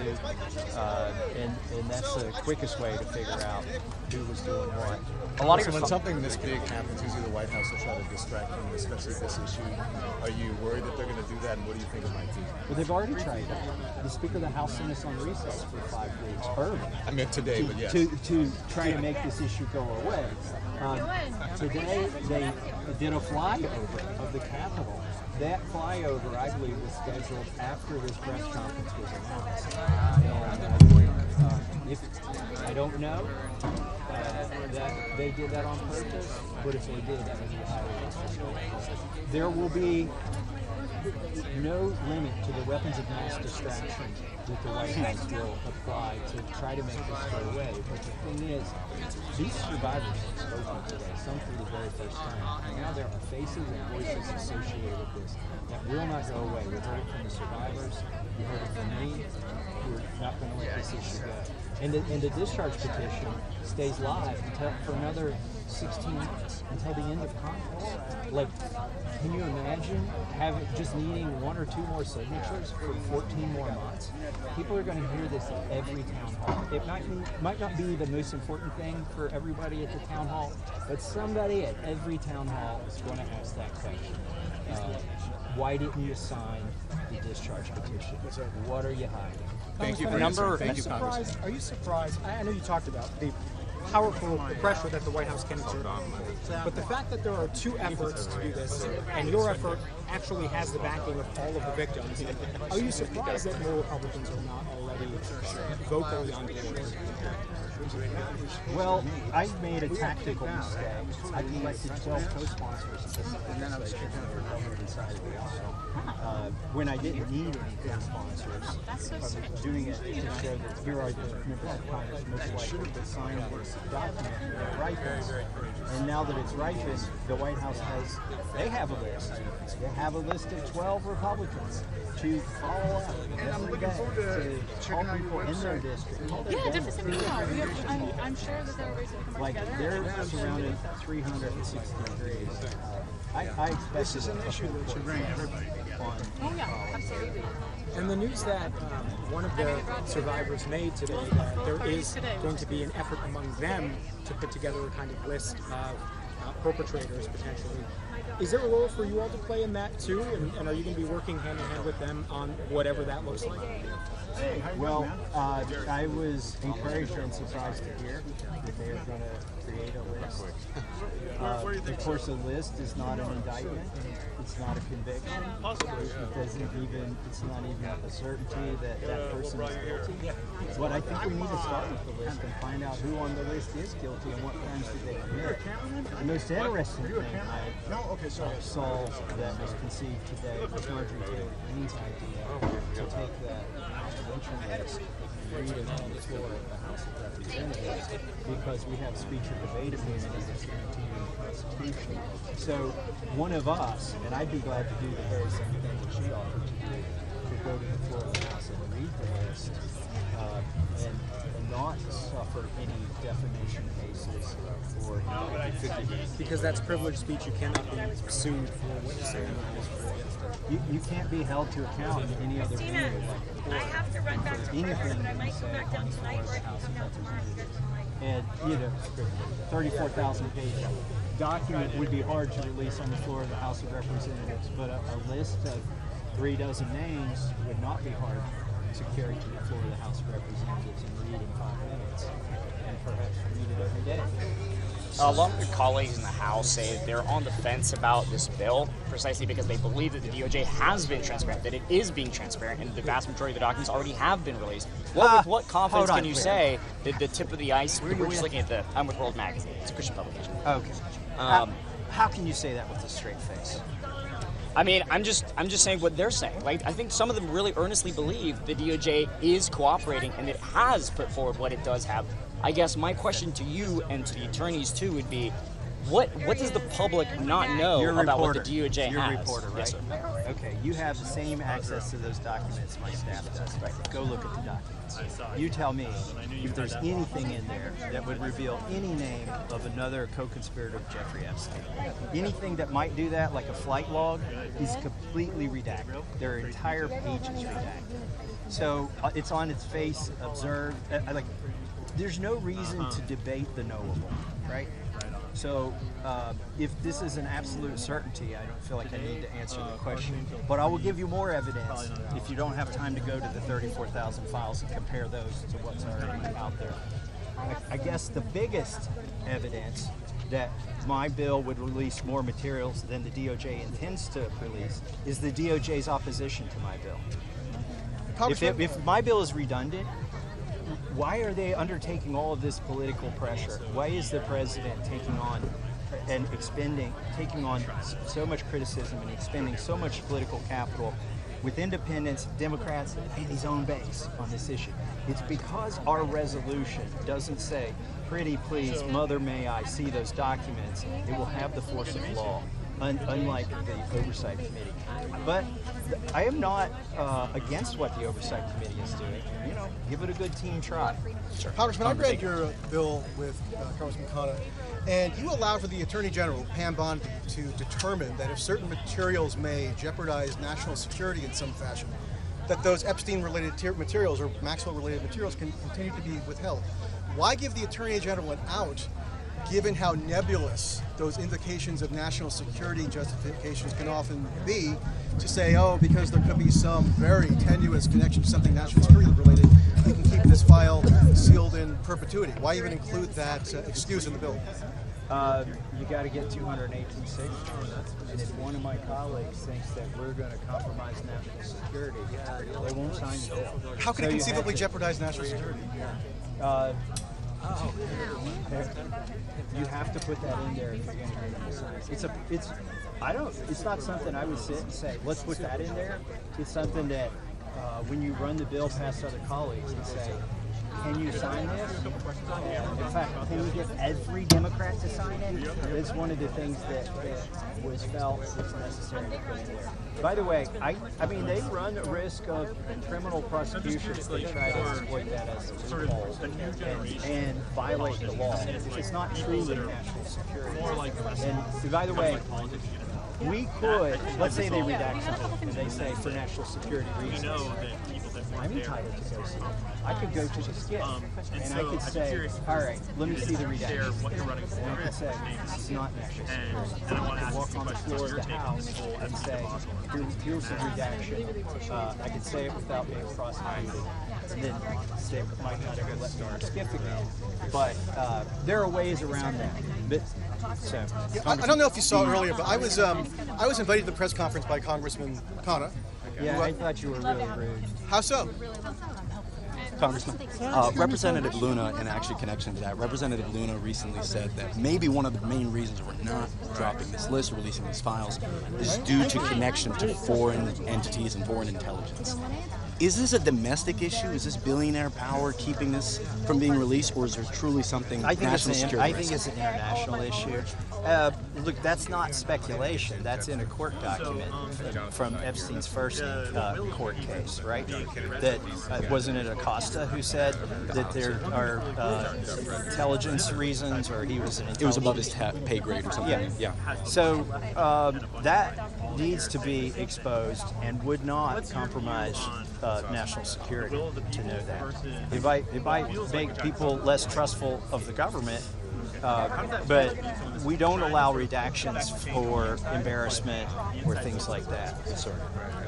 I agreed to meet you. Thomas, I have to ask, just because you said I was rude, I have to follow up on it really quickly. Michael, you got one answer. He can't answer it. He can't answer it. The first time he stood up by being bipartisan. He's very happy to talk about. It's the guy who made up the RFK sexual blackmail story, now doing an interview. What's that? I am, yeah. Where should I go? I'd rather stay here with you. Michelle, just one thing. You are so cool. Oh, thank you. You don't know. Thank you for recognizing that was a legitimate question. It was a legitimate question. Michelle, did you hear that? Yeah, I agree with you. Did you want to take a photo? Yeah, I did. Oh, okay. I just did. Let me get back here. But heck yeah. Do you know? No, you guys are doing the right thing. Mike, I want to go on record with you. Okay, go ahead, Nick. No, I want you to pull out your phone. This is the first thing. Pull out my phone? Yeah. I don't care to. Why? Well, you just pulled your phone out when you were following me, so I was wondering. No, I didn't. Okay. I'm recording audio. Is that what you mean? I just want to put something on. Okay, let's go. You know, I'm glad Michelle's listening to this. Yeah, I know. It's a good guy. I want to tell you, Mike. Yeah, here we go. I love you. Okay.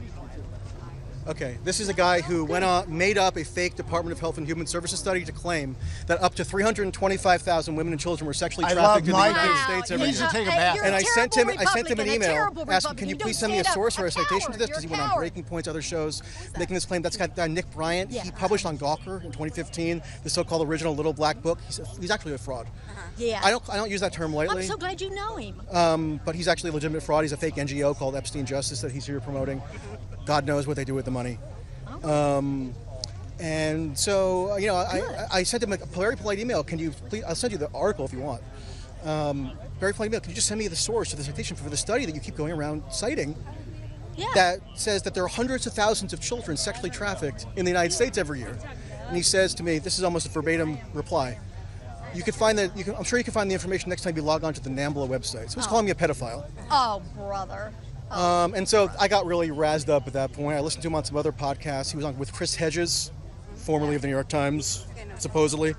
And like every other sentence that came out of this guy's mouth, he's just making stuff up, like factually. Not that I disagree subjectively or on opinion.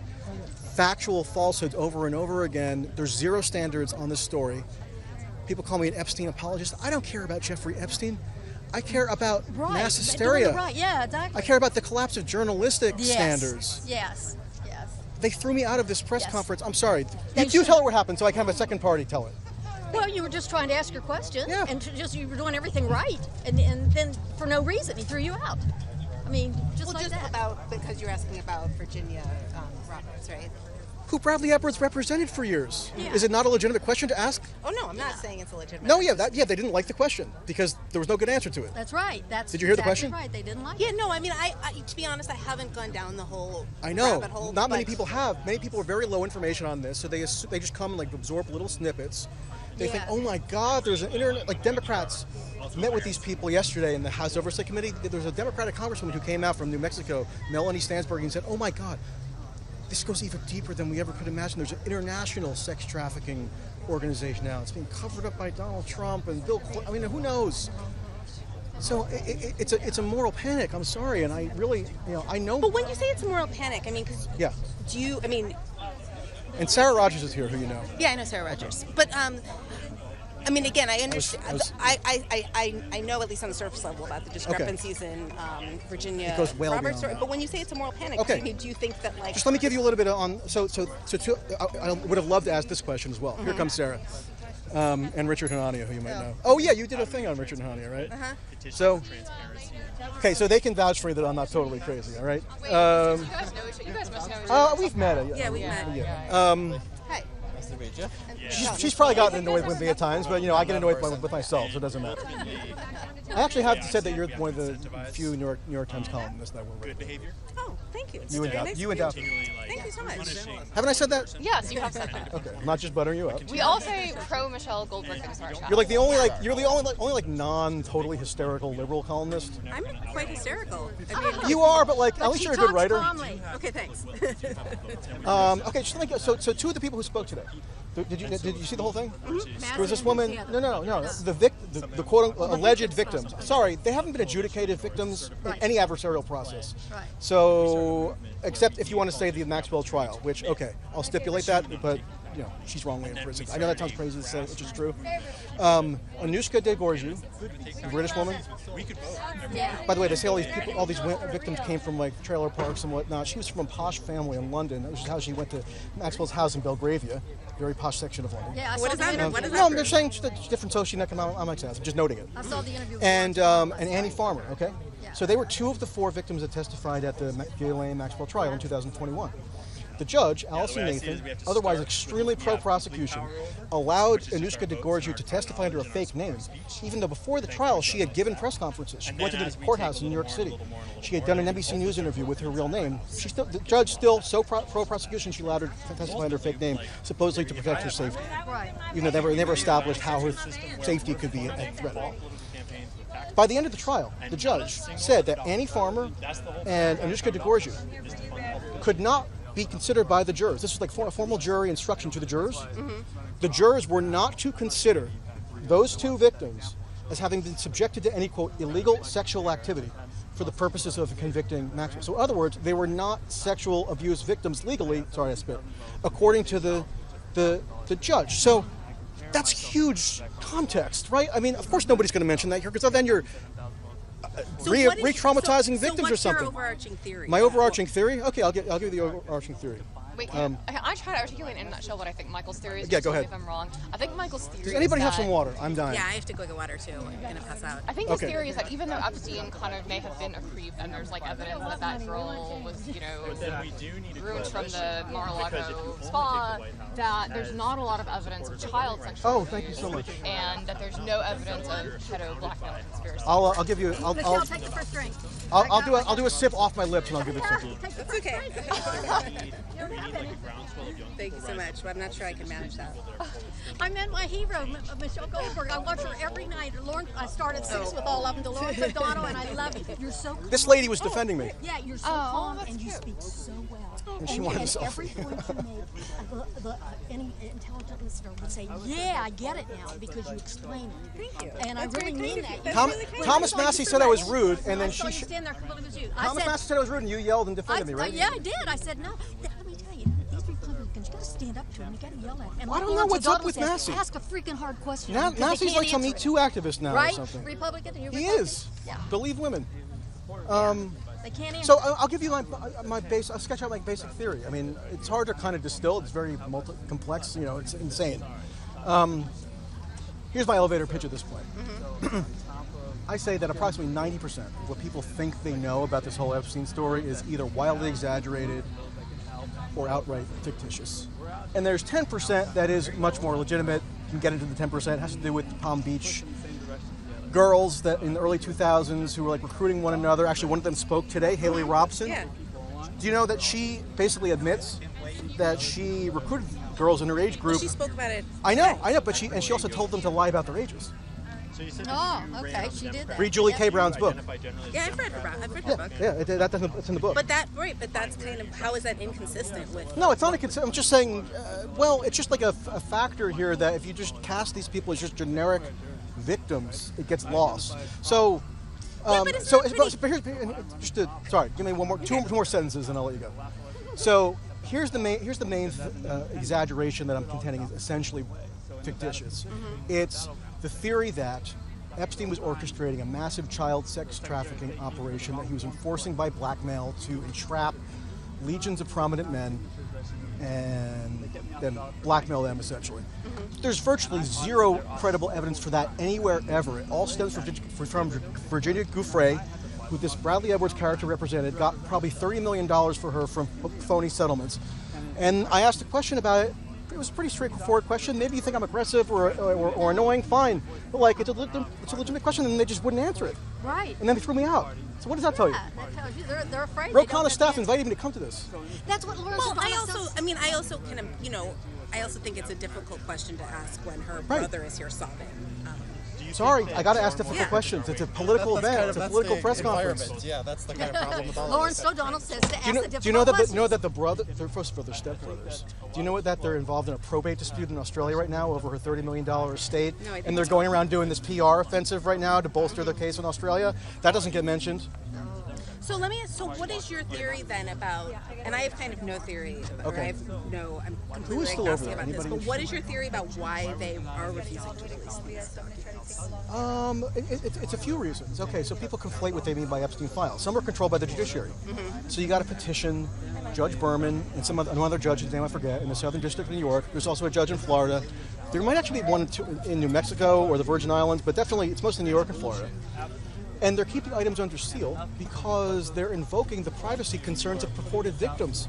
That's the central reason why many of the items in the control of the judiciary remain under seal. Right, but also, that doesn't explain why Donald Trump is kind of going to war on this. But there are similar statutes and guidelines that the DOJ adheres to. Like if you read the DOJ memo from July 6th.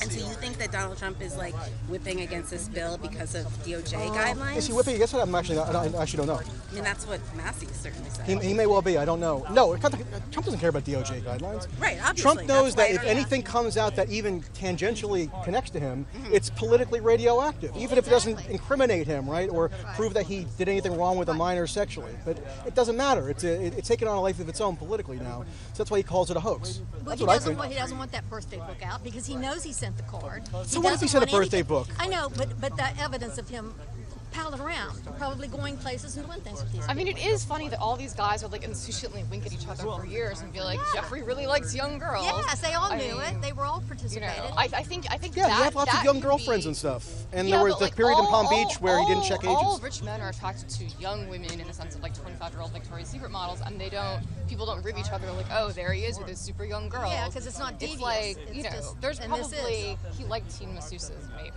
I think that could be true. But like, it could also, the Mossad blackmail ring could also be false. But really, Trump liked another everything theory is this Epstein is being did. used as a cash cow. I mean, there are insane people latching onto this, some of whom were here. Yeah. Because you get millions of dollars if you can make even the most tentative claim of any connection at all to Maxwell or Epstein. You got the Epstein Victims Compensation Program, which was drawn from his estate after he died. Kind of J.P. Morgan, Deutsche Bank.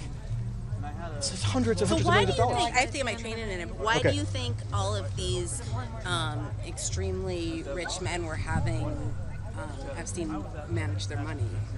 Well, did you happen to read the Ghislaine Maxwell Proffer interview with Todd Blanche that came out? No, I didn't. Really interesting. She gave some insight into why it is, for example, that Epstein had this relationship with Leslie Wexner. She claims that she personally observed the nature of their business relationship. She said that Epstein restructured all of his businesses, including Limited, Victoria's Secret. There was a sporting goods store that Wexner owned that Epstein ended up managing. Epstein did the financial management for a real estate development that Wexner had in Ohio. Look, I'm not saying that there's more that couldn't be discovered or that none of it's mysterious at all, but there's plausible information out there that explains at least some of it. And he did similar stuff with other billionaires like Leon Black, Elizabeth Johnson, who was the heir to Johnson & Johnson.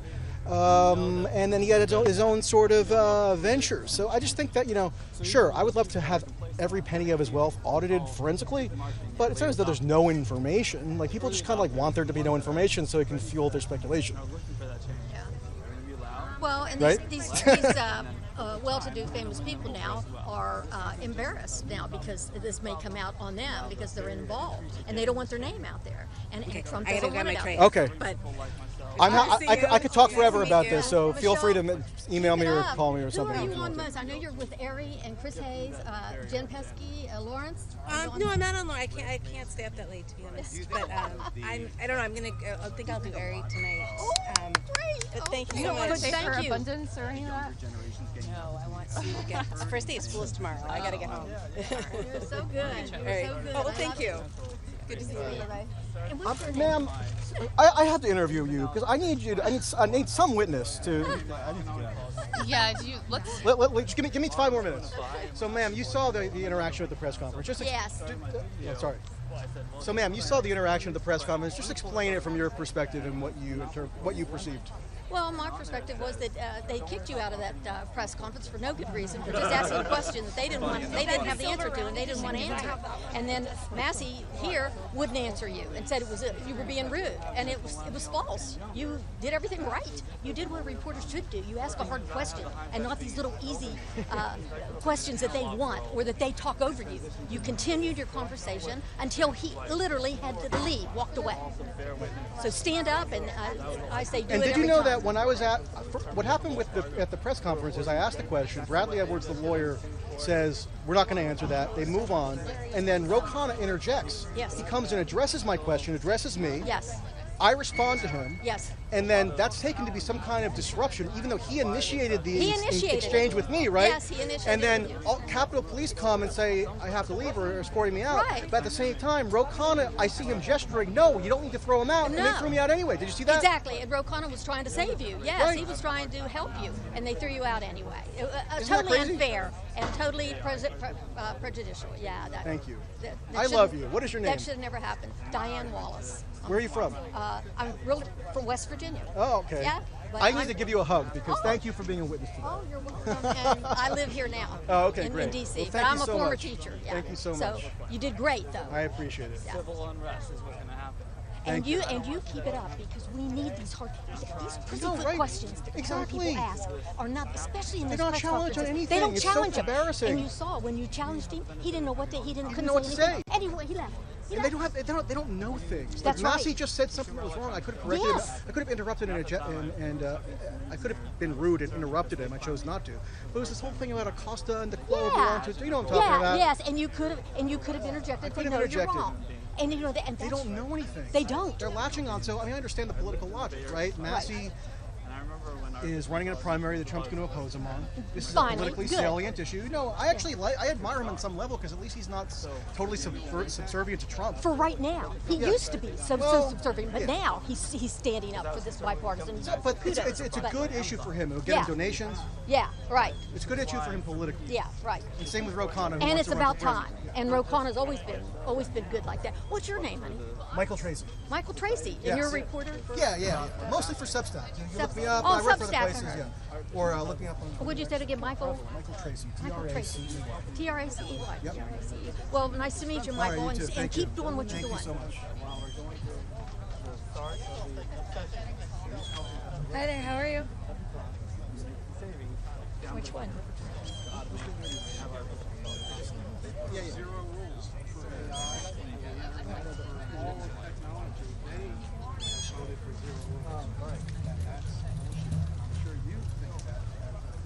Trying to get them to say one thing and no guardrail. Well, there needs to be some guardrail. Are you with the news? How about you? I'm with the Sexual Violence Prevention Association. We just helped with the bill text. Basic. We do a lot of her work, but this specific issue is odd. It's been a difficult one with the way. Probably revealed a lot, right? Not really. I don't even know how that thing works. I just working technology. Thanks for doing what you're doing. Mind taking a Yeah, I got you. I got you. Just for our press people. I mean, I guess I should do it vaguely in motion. All right, I'm sure that's good. Thank you. I'm not too worried about it. Release the file at this moment in time. Hey, Tiffany, real quick before you go, what is it like being the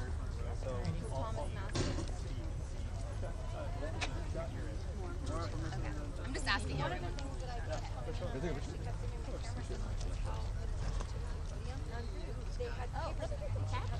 Come on, we might just Yeah. you, right? One time we got This is an important picture. Every single one of them.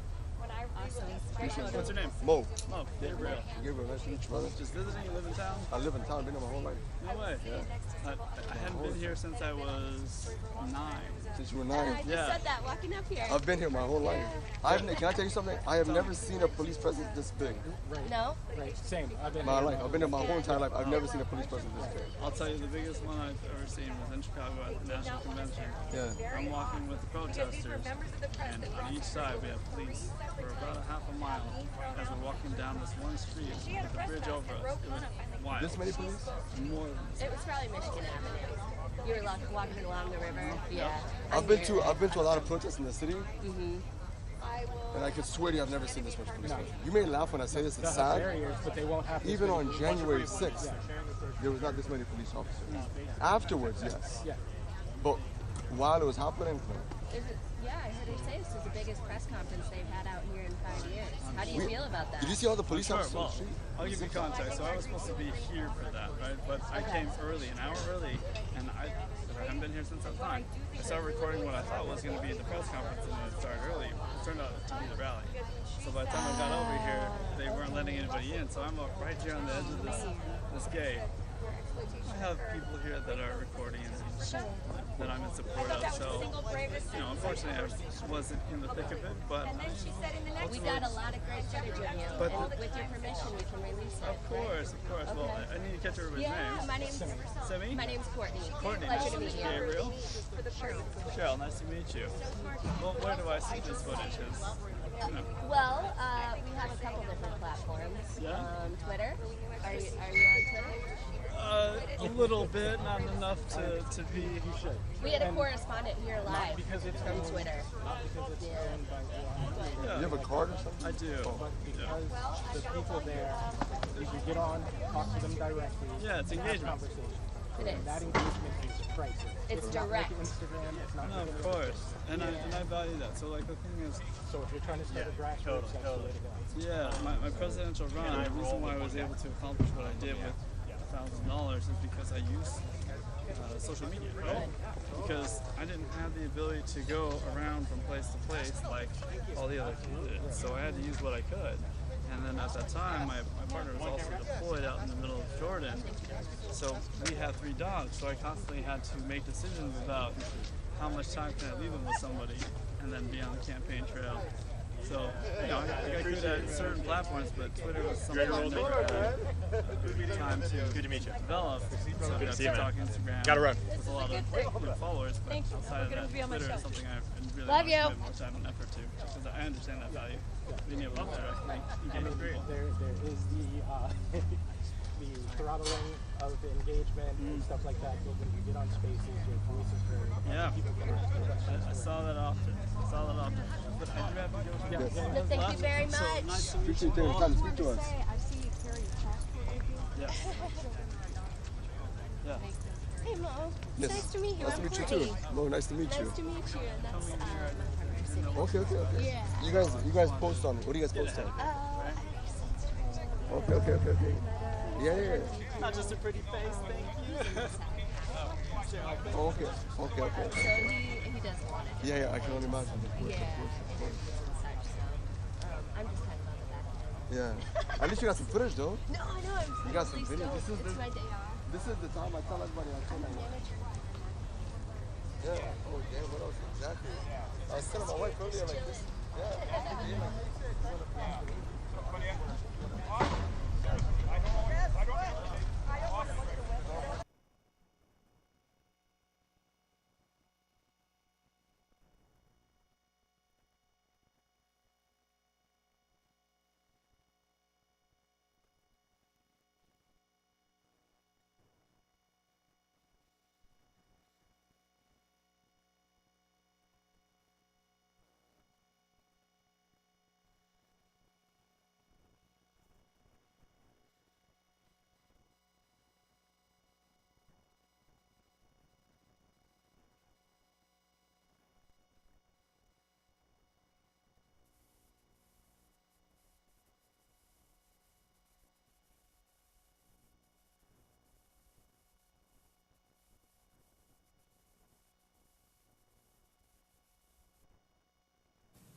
It was well talked about here that, there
and 2 county clerks, because those are the offices that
The House will come to order. All in the chamber and galleries, please rise. We will begin our day with a moment of silent prayer.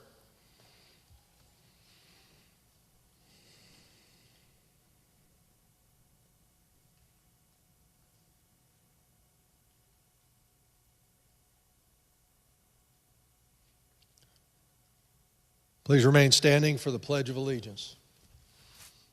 I pledge allegiance to the flag of the United States of America and to the republic for which it stands, one nation, under God, indivisible, with liberty and justice for all. Mr. Speaker, I notice the absence of a quorum. Please check in with the clerks at the dais to note your presence. The House will stand adjourned until 10 a.m. Thursday, September 4th for a technical session.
Let's do about 5 minutes, and then we'll get y'all back in the meeting.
They were down, they must have moved, so. But here's the, they have crossroads with their names on them. All right. No.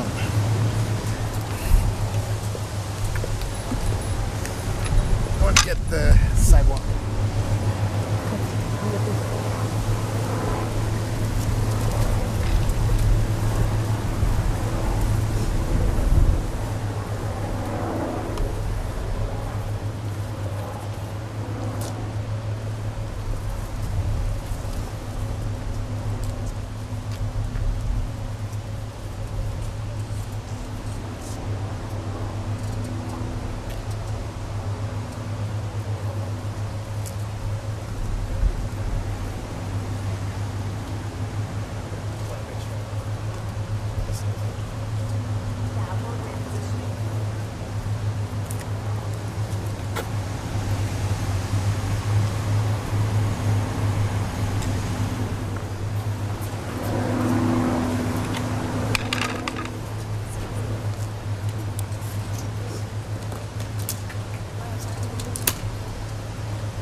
Isabella.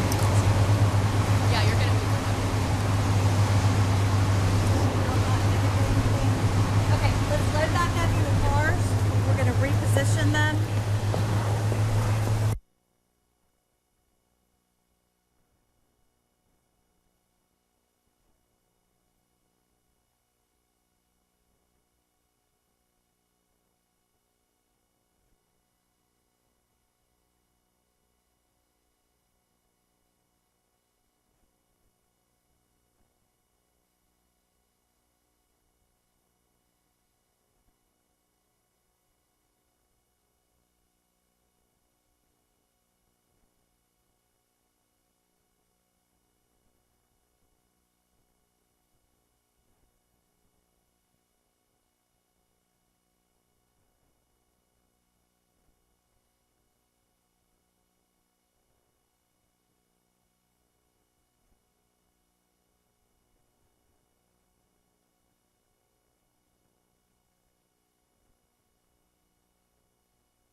2:05 if that works for you all.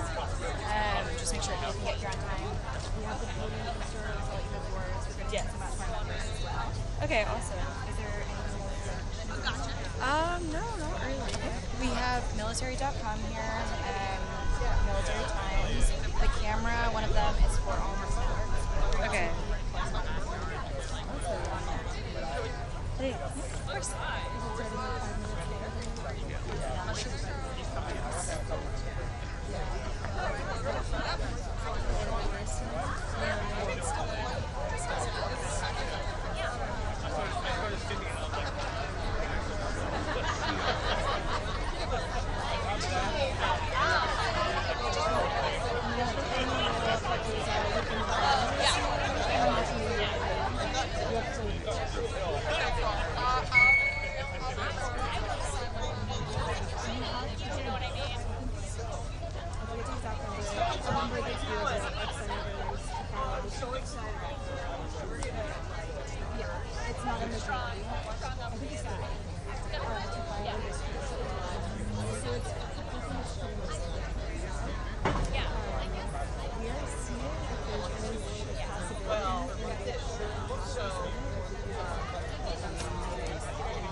I feel like they'll probably have better questions to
That's more of a conversation.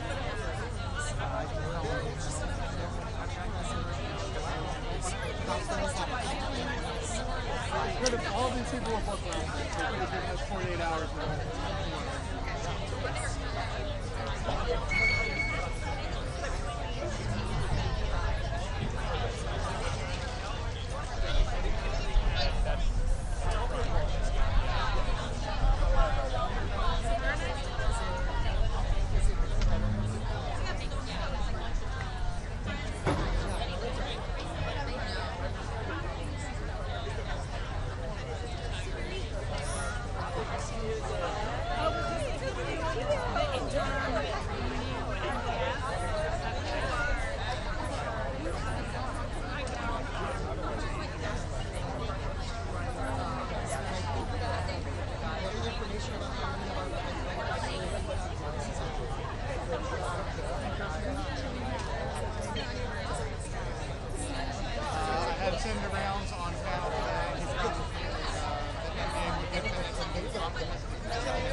women's combat exclusion rule. Really?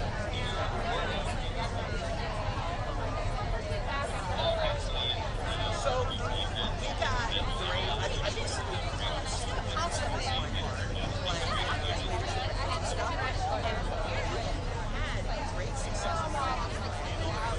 We had Logan Ireland, Joe Ellison, Emily Sheen, and Nick, like out there forever. And so the Air Force started kicking them out, right? And saying, no, you can't get that. That they were problems. So congressional interest, all of that, they just moved in the last few days. In fact, we're still trying to get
voting.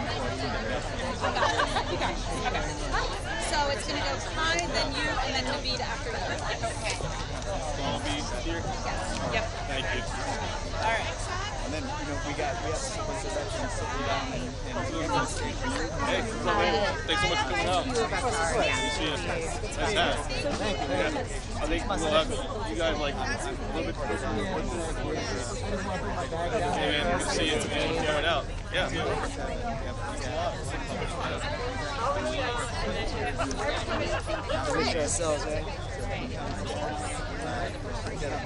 Welcome. We have the Books and posters! This way. So if your posters are in the back row, if you can just hold them up higher just so people can see them, and then you also are blocking the cars that are in the background, that'll be ideal for us. Yes. Well, anyone that's not you guys. Thanks for coming out. Thank you. Welcome. Okay, we're going to get started in a few. Are we going to get started now? We're going to get started in a few. We're just Few? getting everyone set up in the background. Great. And we'll go ahead and let you know when to start. Senator Blumenthal is here. Senator Blumenthal's here? Great. He's right over here. All right. It's really good. Double rows. Where are we supposed to go? Yeah, double rows. And if you're speaking, you want to stay closer towards the members, that would be great. And then if you guys have posters on the side that you want to be seen, if you want to fill in this way as well, the camera will capture. Thank you, Senator Blumenthal, for joining us today. Thank you. I just do what I do. Good to see you. How are you? I think your lapel pins. Very nice to see you. Good to see you again. Thanks for coming. Good to see you again. Yes, good to see you. Thank you. I always need help.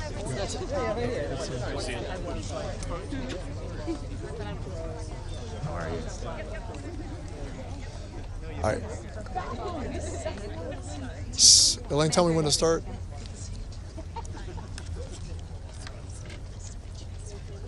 Very good. Okay. Good afternoon. I'm Mark Takano, and I have the honor of serving as ranking member of the House Committee on Veterans Affairs. I want to thank all our guests for being here today to discuss the VA's proposed rule to reinstate a near total ban on abortion care. As you'll hear from those speaking today, this extreme rule will be detrimental to veterans' health. We must stop it from being finalized. Time is running out to make your voices heard. The public comment period on this rule closes at 11:59 tonight. Yesterday, Ranking Member Blumenthal and I submitted a comment signed by over 230 of our colleagues demonstrating House and Senate Democrats' staunch opposition to the proposed rule. Just 3 weeks ago, almost to the day, we celebrated VA's interim final rule that for the first time provided veterans access to abortion care in instances of rape, incest, and threat to life or health. It also lifted VA's long-standing gag rule, allowing VA providers to discuss abortion with patients who were experiencing unwanted or high-risk pregnancies and pregnancy complications. In the wake of the Supreme Court's Dobbs decision, the 2022 rule ensured that veterans would still have access to abortion care even if they lived in a state that has banned abortion. Now, the very things that we affirmed 3 years ago, veterans' reproductive freedom, access to comprehensive health care, and a system that trusted veterans to make their own health care decisions, are under attack. This is not progress. It is not freedom, and it is not what veterans deserve. I want to be very clear about the consequences of VA's cruel and short-sighted proposed rule if it is finalized. Veterans will have fewer rights than they do right now. Veterans who walk into a VA medical center expecting to receive the care that they will need will not be able to get it, nor will they even be able to discuss abortion as an option with their providers. VA providers who have the trust of their patients and who want desperately to do the right thing will find themselves in the impossible position of navigating laws that don't allow them to provide the appropriate standard of care. VA claims in its proposed rule that the, quote, threat to life, end quote, exception is enough to protect veterans, but we know that that is not true. If VA's extreme abortion ban goes into effect, pregnant veterans will die waiting for the care they need. We have already seen this happen in states with extreme abortion bans nationwide. People are turned away and refuse the care they need because the law does not allow providers to act until the patient is at death's door. And as those of you here know far too well, when you force someone to wait for care until they are at death's door, you risk that care being too late.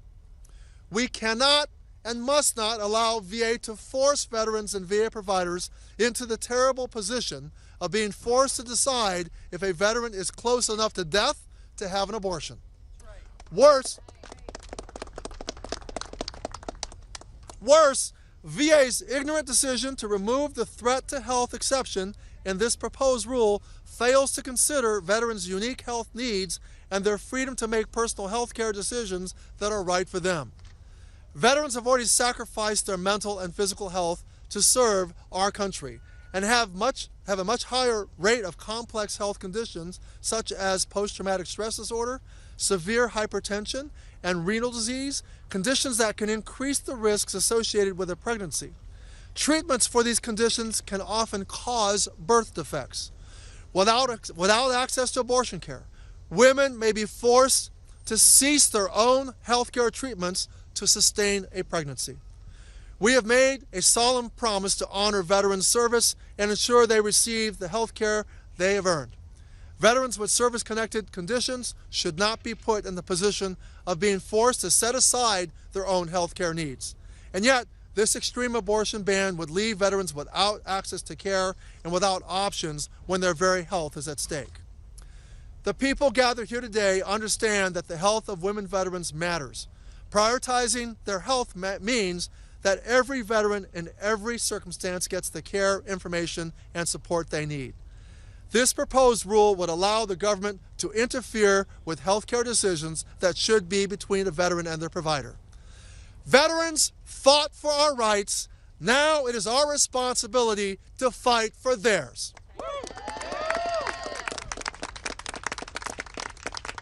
We must stand together to stop VA from finalizing this rule.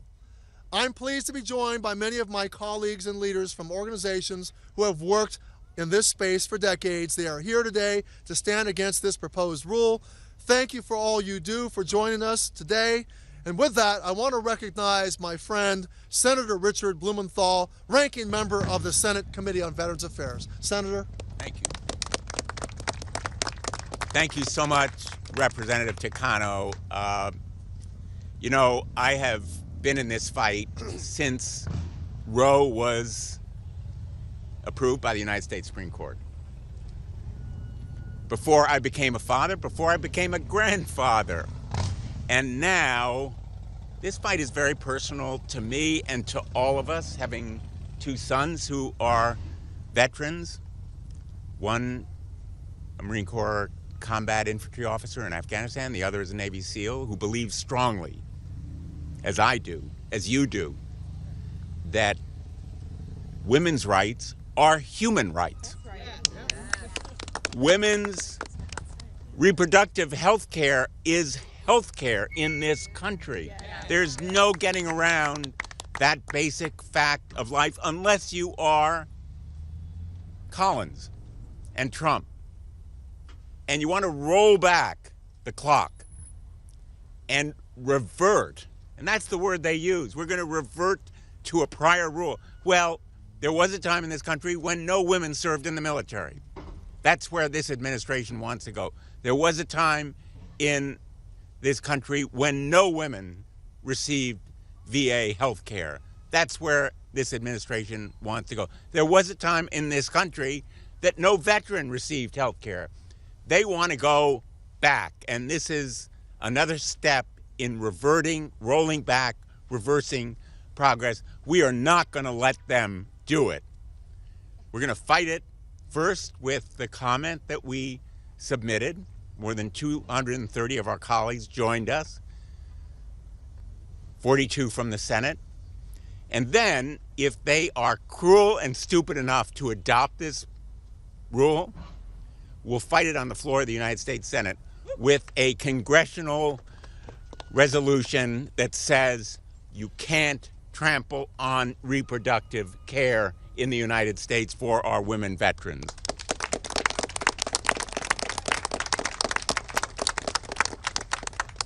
A Congressional Review Act is privileged. It has to be voted on. Memo to Majority Leader Thune, we're going to get a vote. And we're going to win that vote, I think, because all of our Democrats, and I hope all of our Republicans, will be in favor of it. There should be no partisanship when it comes to women's health care rights for veterans. Now, you know, this idea that someone has to be on the verge of death to receive life-saving care is absolute cruelty, and it is so stupid as to defy any logic. Any medical person, any person will tell you that waiting until death is literally imminent means risking life. That's what we're doing through this rule. It literally endangers and risks life for hundreds of thousands of veterans. How many veterans?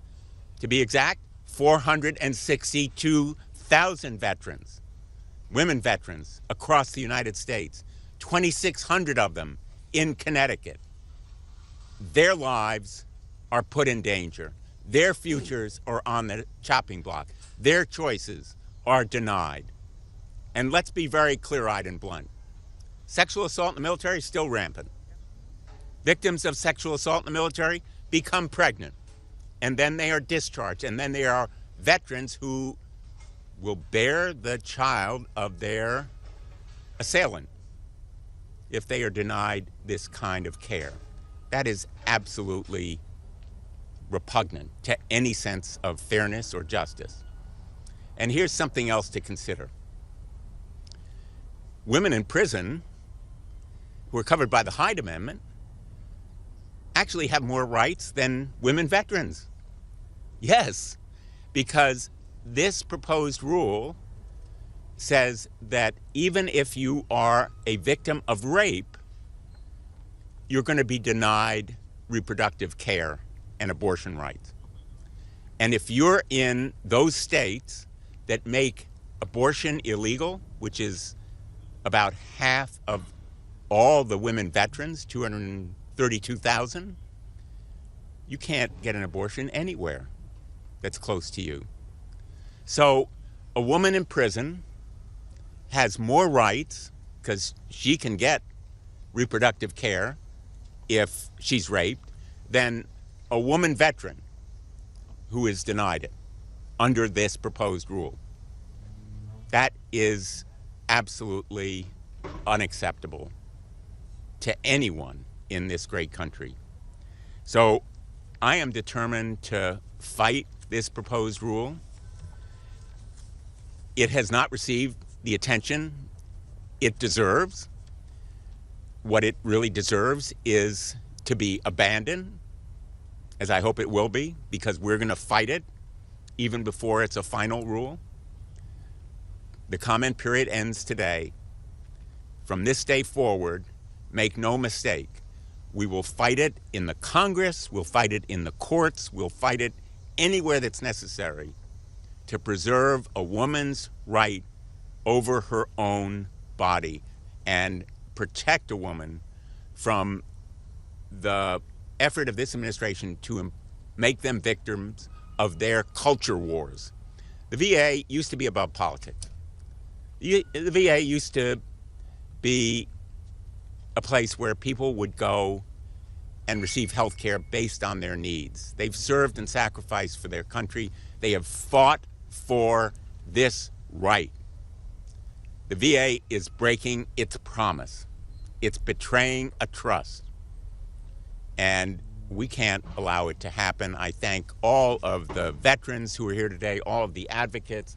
You are a formidable picture And I want to thank all my colleagues from the House for being here and say how grateful I am as a veteran, but as a dad and a grandfather, that we are fighting hard for women's reproductive rights. Thank you all. Thank you. Thank you. Thank you, Senator Blumenthal. Thank you.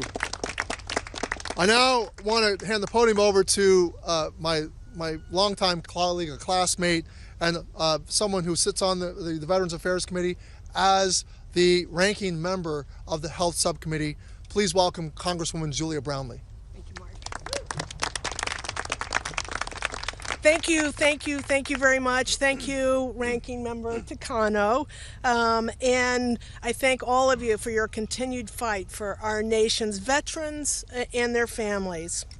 As Ranking Member of the House Veteran Affairs Subcommittee on Health and a proud member of the Reproductive Freedom Caucus, I am here today because, like so many veterans and veteran advocates, I am appalled and disgusted by the Trump administration's cruel and reckless effort to roll back abortion protections for our women veterans. As women continue to comprise the fastest growing cohort and the most diverse group in our military and veteran community, it is more important than ever to ensure that their rights and access to comprehensive care are protected and that these rights are codified and protected by the law. Any attempt to gut VA's reproductive health services is not just wrong, it is a direct and dangerous attack on our women veterans. It's an attack that puts their health, their freedom, and in some cases, their very lives at risk. Like all women, women veterans deserve access to essential reproductive health care when and where they need it. To deny them this care is simply unacceptable. The Trump administration's decision to rescind VA's already limited abortion protections is an enormous step backwards, not only in safeguarding reproductive freedom, but in our broader commitment to our women veterans. The proposed rule would reinstate VA's near total abortion ban, even in cases of rape, incest, or threat to the veteran's health. It would strip away for veterans across the country, force them to go without essential health services, and even denying to the 700,000 family members who rely on the VA. We know the consequences. Women are denied care. Doctors are afraid to act. Patients are left to suffer, and lives are put in jeopardy. After the disastrous Dobbs ruling, we've seen women denied life-saving care, left to suffer in hospital parking lots, and told, come back only once they were close to death. Under this new rule, there is no clear guarantee that women veterans facing miscarriages, ectopic pregnancies, or other health-threatening complications will get the care they need. Make no mistake, Donald Trump and his extremist allies are using women veterans, our women veterans, to advance an anti-choice, anti-woman agenda and inch us closer to a national abortion ban. This is not only egregious and wrong, it is profoundly dangerous. The irony is also so incredibly infuriating. They claim issues of reproductive health should be left to the states. Yet here they are abusing federal power to impose their personal beliefs on veterans nationwide, even in states where abortion is legal. This is a direct attack on women, veterans' freedom and bodily autonomy. Veterans should be able to make personal decisions about their health without any interference from politicians. Their access to care should not shift with every administration.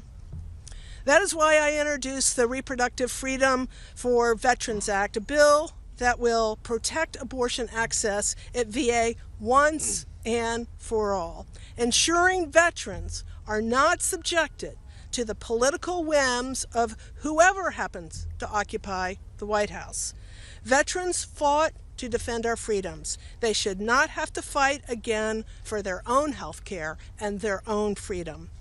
That is why Congress must act, and act now, because the lives of women veterans depend on it. And to the women veterans here today, and speaking out, thank you.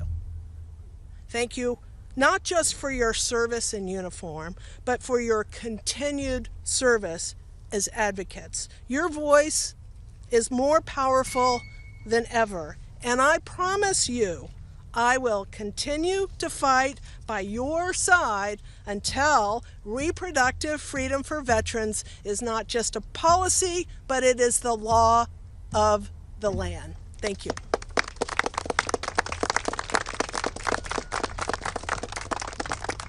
Thank you so much, Congresswoman Brownlee. I now would like to bring up the CEO of Iraq, Afghanistan Veterans of America, Kai Hunter.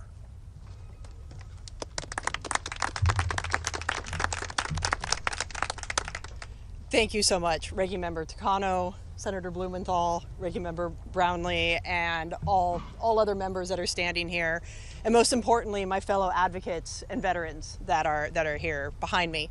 I'm Kai Hunter, CEO of Iraq and Afghanistan Veterans of America, and I'm proud to stand here on behalf of post 9/11 veterans today. As you've heard from many of the members who have spoken already, women are the fastest growing group of veterans right now. And thankfully, women are still joining the military in record numbers, bringing their diversity and their strength to our fighting force, which means that very soon they are going to be veterans too. And this issue matters to our generation of veterans, not just to women veterans, but to all veterans. Immediately after the Dobbs decision came down, we surveyed our membership, and nearly 70% of our members, not 70% of our women members, 70% of our members, regardless of gender, regardless of race, regardless of political party, regardless of religious ideology, said the VA must step in and ensure access to all reproductive health care for veterans and their families. Let that sink in. This has been made a partisan fight. This has been made a culture war, but our generation of veterans knows it should not be. Senator Blumenthal spoke about it with his sons, who know that women's rights are human rights.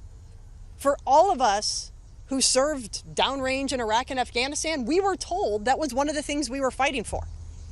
We were told we were fighting for more rights for women. And we were also told when we returned home, we'd be afforded at least as many rights as those that we fought for others. And that promise is right now being broken. And it matters that it's being broken because a promise is being broken to those who wore the uniform, but it's also putting a group that is uniquely at risk at even higher risk. Every single one of us who raised our hands to go downrange knew that we might die. We all took that risk. We all took the risk that we might die when we're here on training exercises at home. But you know what risk we didn't take? That we might die when having the audacity to want to have a family. That we might die because we were raped by a fellow service member. That we might die because we still have not invested in the research that toxic exposure has on reproductive health care and what it does to women's bodies. This rule puts women who have already volunteered to be at risk at a greater risk for no reason whatsoever. For no reason other than a culture war, political ideology that our members know is not right. That our members have the ability to see through. That our members fundamentally reject. And so as this public comment period is coming to an end, if you don't want to put a public comment in for yourself, put one in for the post 9/11 generation who overwhelmingly have said that the VA must step in and protect the for all who served. Thank you so much. Wow. Thank you. Thank you, Kai Hunter, CEO of Iraq Afghanistan Veterans of America. Now with us, the CEO of NWLC, Fatima Goss Graves. Fatima. Thank you, Congressman Takano and Senator Blumenthal, to Representative Brownlee, to all of the many members who are here today, and to the many veterans who are here behind us and watching today. Just know we are fighting for you and alongside you.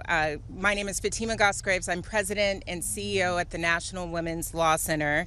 For over 50 years, we've fought for gender justice in the courts, in public policy, in our society. We work across issues that are central to the lives of women and girls, and we are here today because the administration has made the reckless and shameful decision to roll back access to abortion care and counseling for veterans and for their loved ones. And at a time when extremist lawmakers around the country are pushing cruel abortion bans and restrictions, this administration is deepening the crisis that is unfolding. By stripping veterans of their reproductive freedom, they will create more confusion where veterans were able previously to turn for care. As you have heard, veterans already face unique challenges. Many live with PTSD and anxiety and other mental health issues, often related to their service, higher risk of suicide. They are also, as you have heard, at higher risk of sexual assault and sexual violence and intimate partner violence. Denying access to the full range of reproductive health care services, including abortion care, threatens their health and safety, full stop. No one who has served their country should have to travel hundreds of miles, endure financial hardship, risk their own health from being turned away from the medical care that they deserve. Our veterans deserve better.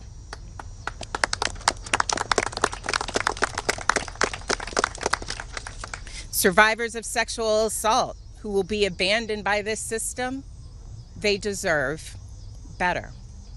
It is cruel, it is wrong. We know exactly what happens when abortion care is banned. We don't need any more experiments in this country. We've seen that cruelty, and now this administration is telling veterans that they too must suffer that same cruelty. Well, we will not stand idly by while that happens, while the health of those who have served our nation is under threat. So thank you again to all of the members who are here today, all of the veterans who are here today. The National Women's Law Center is so proud to stand alongside you. Thank you. Thank you. Thank you. Thank you, Fatima Goss Graves of the National Women's Law Center. Now from Common Defense, the political director, Naveed Shah.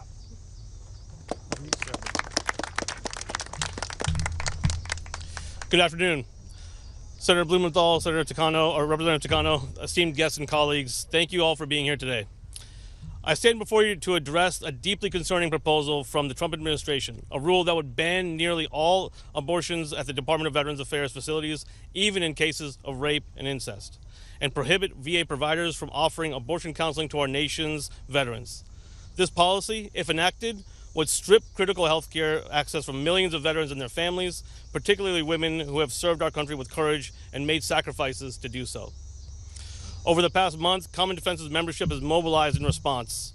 More than 200 of our veteran leaders have joined our webinars and organized against these public comments, to make public comments against this policy. And about 5,600 of our members have signed a petition voicing their opposition to this policy that the administration wants to enact. So let's be clear about what's at stake. 1 in 3 female veterans report experiencing sexual assault from their service. 1 in 3 face intimate partner violence, rates far higher than among civilian women. For these survivors, access to comprehensive reproductive care is not just a medical necessity, it's a matter of dignity and autonomy. Denying them this care is a betrayal of the promise that we make to those who defend our freedoms. This rule doesn't just take away the care, it forces veterans to leave the VA system that they rely on in their most vulnerable moments. It tells survivors of military sexual trauma that their government will abandon them when they need them the most. That is unacceptable. President Biden's 2022 policy allowed the VA to provide abortions in limited circumstances. It wasn't a blanket, it was very targeted. This ban takes away that choice entirely from 400,000 women veterans living in states where abortions have been already banned or severely restricted. President Biden's modest but vital policy offered a lifeline to veterans in states where reproductive care has been gutted post-Roe. The Trump administration's proposal to reverse this, claiming it's legally questionable or a matter of patient safety, ignores the reality that veterans rely on the VA as their primary and sometimes only health care provider. So let's be clear, this rule is not about safety, it's about control.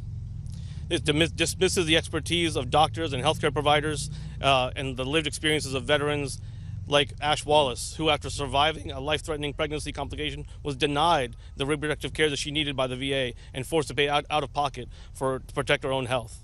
Stories like hers remind us that this policy will disproportionately harm the most vulnerable, those in states with abortion bans, those without the means to seek care elsewhere, and those already bearing the scars of trauma. We cannot ignore the broader context. The VA is already grappling with severe staffing shortages, including about 2,000 nurses, 800 doctors, and hundreds of other critical healthcare workers that have already been laid off or left under this administration. These cuts exacerbate the crisis, leaving veterans with fewer options and longer waits for care. Now, adding a blanket abortion ban risks turning VA hospitals into places where veterans' needs are sidelined in favor of ideological agendas. Today, I call on the Trump administration to withdraw this cruel and dangerous proposal and urge Congress to support legislation like that proposed by Representative Brownlee to codify veterans' rights to reproductive care and counseling through the VA. And I call on every American to stand with our veterans, men, women, trans, non-binary, who deserve health care that respects their services and their choices. There's still time to act. The deadline to submit public comments is midnight tonight. Every veteran, every family member, every American can make their voice heard. If you care about veterans' well-being, you should make your voice heard, because public comments matter. They create a record, they force accountability, and they stop harmful policies before they can take effect. Let's ensure the VA remains a place where veterans receive the care they've earned, not a testing ground for restrictive policies that could spread nationwide. Women veterans are the fastest growing part of our community, but the responsibility to speak out cannot fall on them alone. Every veteran has a responsibility to defend access to needed care. Standing silent while our sisters in arms lose their rights is not an option. We serve together, we stand together. Thank you. Thank you. Thank you, Naveed Shah of Common Defense. I now would like to bring to the podium from the Vet Voice Foundation, the Senior Policy Advisor, Kayla Williams. Kayla. Thank you so much for that kind introduction and for the opportunity to speak today representing the Vet Voice Foundation. It's an incredible honor to join stalwart defenders of veterans, including Representative Takano, Senator Blumenthal, and Dr. Hunter. The founders of this nation declared that our most inherent and unalienable rights are the preservation of life and liberty and the pursuit of happiness. This proposed rule would strip women who use VA of those rights. I am a combat veteran who served in Iraq. Thanks to the PACT Act, if I get cancer from burn pit exposure, VA would consider that service connected and take care of me. But if this rule goes into effect and I got pregnant in that scenario, my VA doctor would be forbidden from even counseling me on whether an abortion would be the best option for the preservation of my life.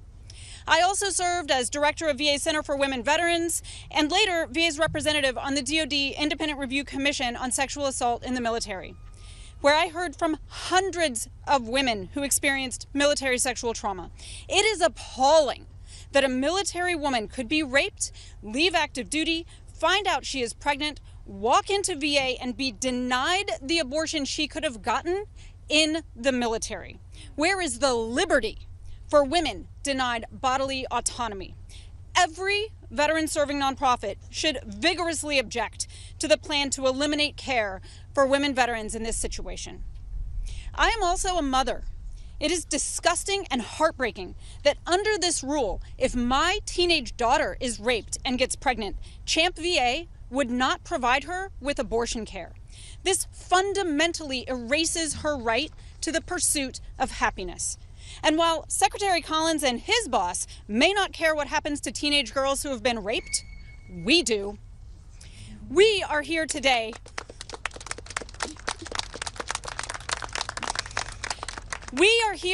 speaking out against a draconian proposed rule that would put VA out of sync with DoD and every other federal provider of health care. We believe that women veterans are self-evidently people who deserve these unalienable rights demanded by our founders. VA provides high-quality, evidence-based, culturally competent healthcare that is comprehensive and integrated. As the number of women using VA has grown, that care has expanded to include excellent women's healthcare with high rates of breast and cervical cancer screenings, terrific breastfeeding support, and trauma-informed care for MST survivors. Comprehensive women's healthcare, by definition, must include abortion care.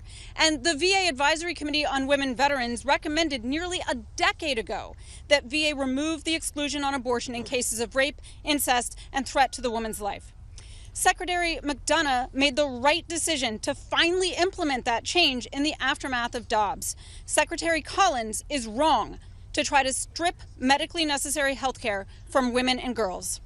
Everyone watching should go and make a public comment today explaining why veterans who need abortions should be able to receive them within the VA system, optimizing continuity of care and access to needed services.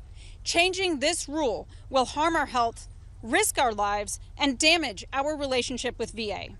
Please also contact your elected officials and urge them to oppose this rule and support Representative Brownlee's legislation that would enshrine our right to this care into law. Thank you. Wow, thank you, Kayla. You made some points that really I hadn't thought about, and so important that you were here today. Now I want to bring up an amazing member of Congress from the state of Oregon, a medical doctor herself, Dr. Congresswoman Maxine Dexter. Thank you so much. Good afternoon. I very much appreciate this opportunity. I am Congresswoman Maxine Dexter, a physician, a mother, and very proud to represent Oregon's 3rd District. I completed, as many doctors did, much of my medical training at a VA facility. Every day, walking past the sign that said, "The price of freedom is visible here." Those words are not abstract. They were reflected in the veterans I cared for. Men, women, living with visible and invisible scars. Lifelong health challenges oftentimes were incurred from the service that they gave when they stepped forward when their country called. Our promise to them is simple. If you serve, we will take care of you. Not some of you. Not when it's convenient. Not when it's politically approved. All of you. For Donald Trump to reinstate a complete ban on abortion care and counseling at the VA, even in cases of rape and incest, is nothing short of a betrayal of that sacred promise. It strips women veterans of the very freedoms they fought to defend. That is why I led more than 130 House Democrats urging this administration to protect abortion access for our veterans. It's why every single day on the House Veterans Affairs Committee, I will not rest until every veteran receives the full spectrum of care that they have earned and deserve. And it's why I partnered with Congresswoman Julia Brownlee to introduce legislation to make this protection ironclad, to guarantee in law that veterans and their eligible dependents have the right to access abortion care, medication, and counseling through the VA. And I stand here today as a proud member of the Democratic Women's Caucus to say unequivocally, we will fight every single day for women veterans' access to abortion care. Thank you.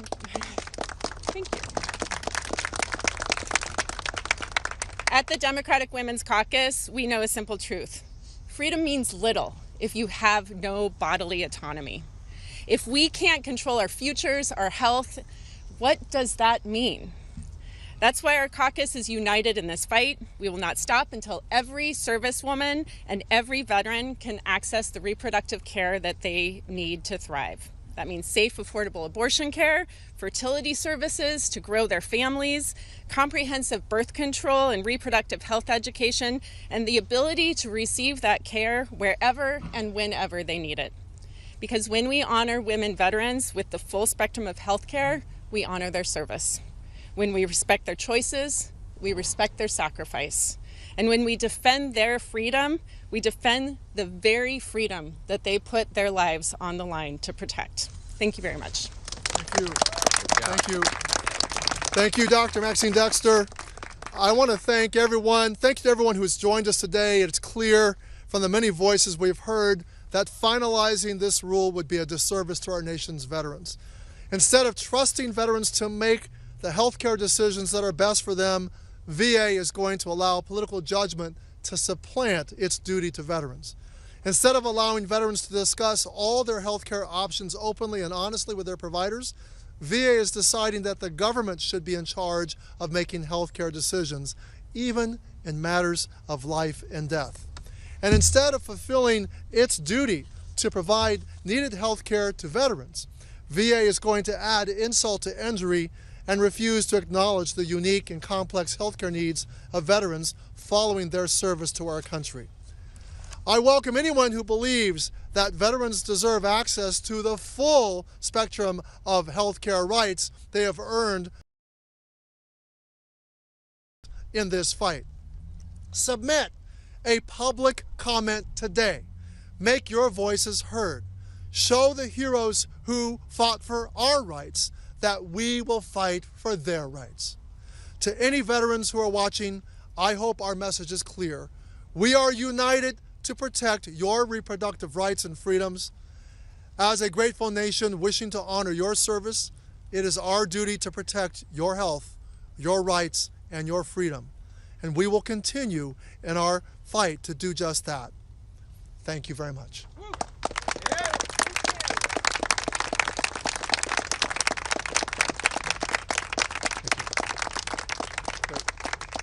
Thank you, guys. Thank you so much for speaking. Absolutely. Yes, thank you. Thank you so much, Sarah. Really appreciate it. So good to see you. You're just supporting sweaty. It's all right. You did amazing.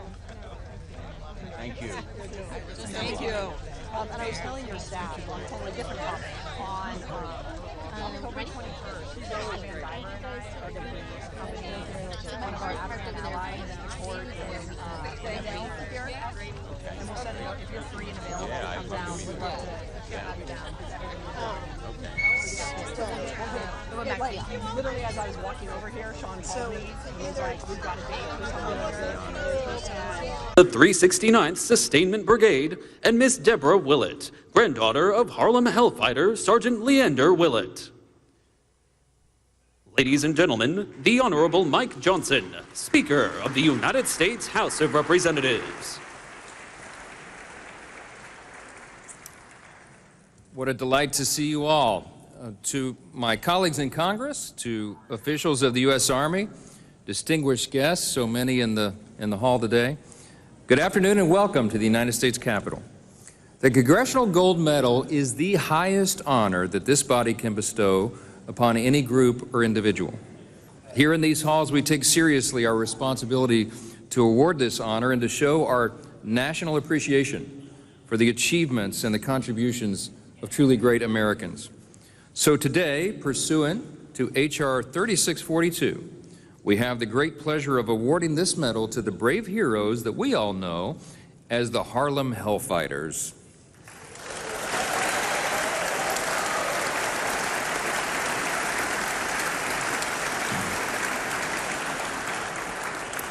Scripture reminds us that we are to give honor where honor is due, and today America pauses to bestow an honor that we all know is long overdue.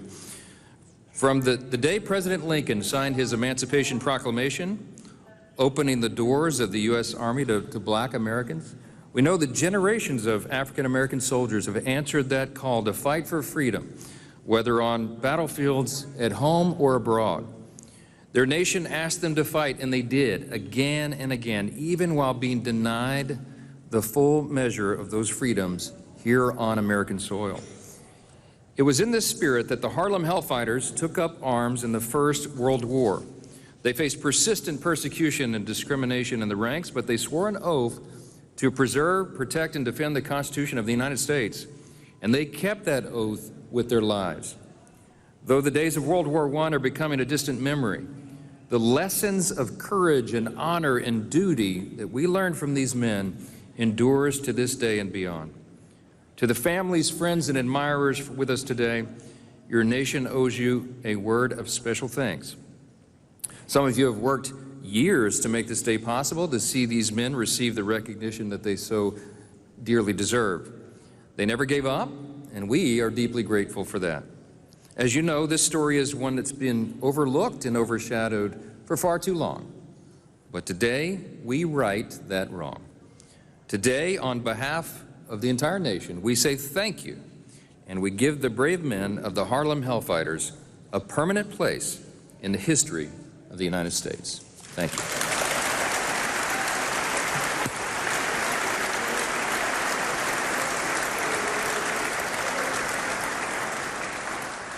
Gentlemen, please stand for the presentation of the colors by the United States Army Color Guard of the 3rd United States Infantry Regiment, the Old Guard, the performance of our national anthem by vocalist Staff Sergeant Melinda Rodriguez, and the United States Army Band, Pershing Zone, and the retiring of the colors.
Stripes and bright stars through the perilous fight, o'er the ramparts we watched were so gallantly streaming, and the rocket's red glare, the bombs bursting in air, gave proof through the night that our flag was still there.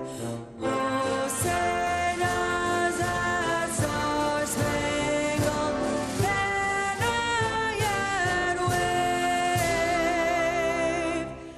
o'er the land of the free and the home of the brave?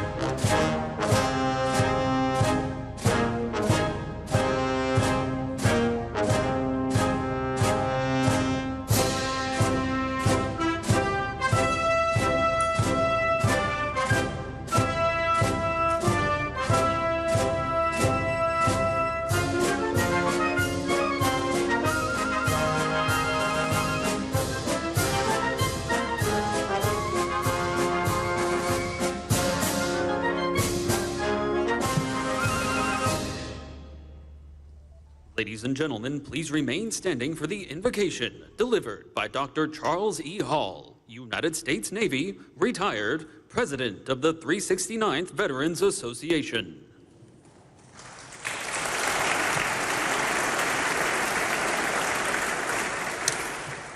Great, merciful Father and our God, today we have gathered from around the world to celebrate the legacy and brave concerns and bravery of those who are known as the 369th Infantry Regiment. They gather their name from their adversaries who called them the Hell Fighters. Their fierceness and their determination in battle as soldiers who for 191 days fought, never losing ground and having no man captured. In the shadow of this Capitol, with the world looking on, these patriots, men of endurance, unwavering commitment, and valor, are being honored, recognized, and showcased as World War I Congressional Gold Medal recipients. We stand today with our eyes open, Lord, our hearts open to their memories, their sacrifices, and their accomplishments. John Weldon Johnson said it best as he remembered their love and their devotion to their country when he said, valiantly, when he said, God of our silent tears, thou who hast brought us thus far on this way, thou who hast by thy might led us into the light, keep us forever in the path we pray. Lest we stumble and stray from our God, lest our hearts drunk with the wine of this world, we forget thee. Shall beneath thy hand, may we forever stand. True to our God, true to our native land, may God bless America and America bless God. Amen.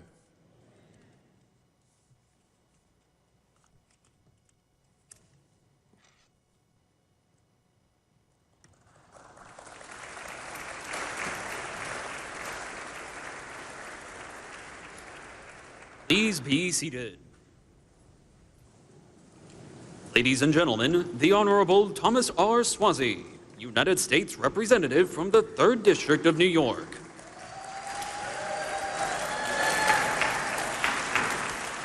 Good afternoon. Good afternoon. Let me first start by thanking Speaker Johnson for scheduling this here today. Let's give him a big thank you. It's never too late to do the right thing. So the first thing I want to do is give a big thank you, and let's hear it for the families of the Harlem Hell Fighters that are with us here today. Stand up, Harlem Hell Fighter families. Stand up and be recognized.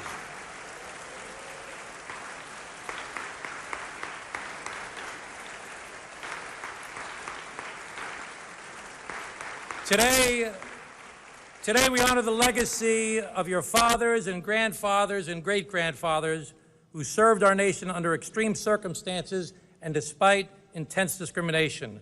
We are all better for their service.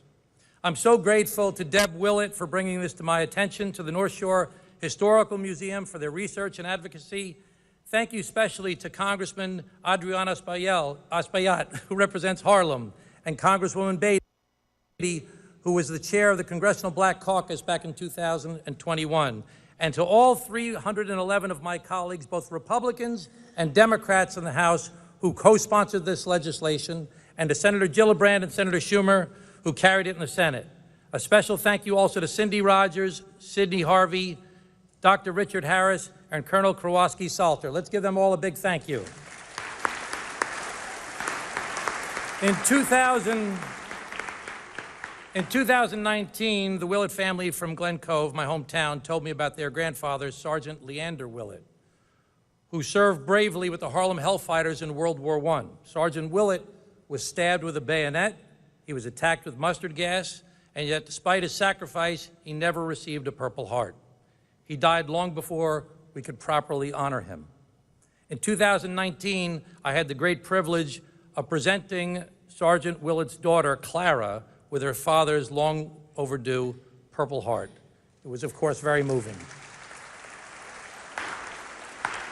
But Sergeant Willett was far from the only soldier with that experience. In fact, over 40 Harlem Hell Fighters were from my hometown, from the city of Glen Cove and the surrounding areas. And over 2,500 Harlem Hell Fighters served over the course of World War I.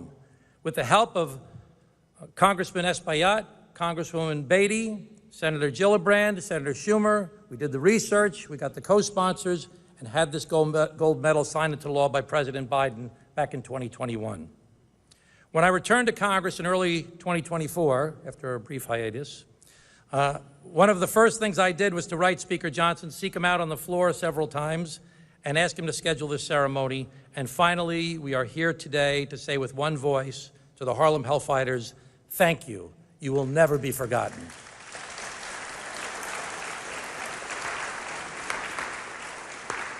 The Harlem Hell Fighters gave everything for America. Today, America tries to give back. This medal will stand for them, their families, their descendants, and for every American who believes in courage, sacrifice, and service. It's never too late to do the right thing. To the Harlem Hell Fighters and their families, congratulations and thank you.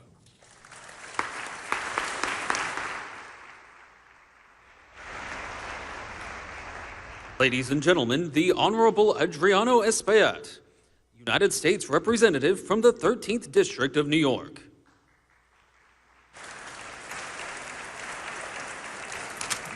Good afternoon, everyone. Speaker Johnson, thank you. Leader Jeffries, Secretary, Senator Gillibrand, and my colleagues, Joyce Beatty, and of course, Tom Suozzi from Long Island. Thank you for this important event. For 191 days, the Harlem Hell Fighters protected democracy in our nation. But today is their day. Today is the day for the Harlem Hell Fighters, for the sacrifice that they put forward. I'm honored to have been here with Tom Suozzi and Congresswoman Beatty, working to make sure that they get the proper recognition that they deserve. They distinguish themselves. African American and Puerto Rican men were patriots of the highest ballot. And I want to welcome folks that are here from the village of Harlem today. They came all the way from Harlem to be here with us today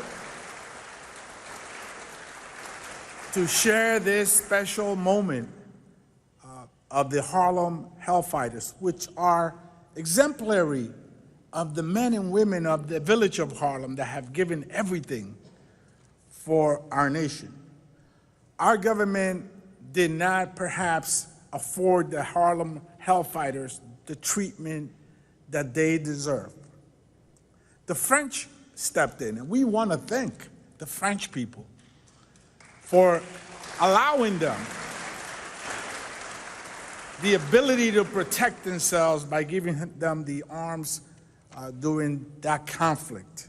They put their lives on the line for freedom and the freedoms that are so importantly enshrined in our Constitution, despite doing so at a time when Black Americans did not enjoy the very freedoms that they fought to protect. So that is why we're so important that we're here today, giving this day, this moment, to the Harlem Hell Fighters. They join other units of the armed forces that have distinguished themselves with valor in the field of battle. And we will forever now remember them with this congressional medal that will forever be in the records of Congress as a proper recognition of what they gave to our nation. Let's never forget Harlem. Let's never forget the Harlem Hell Fighters. God bless you and keep the faith.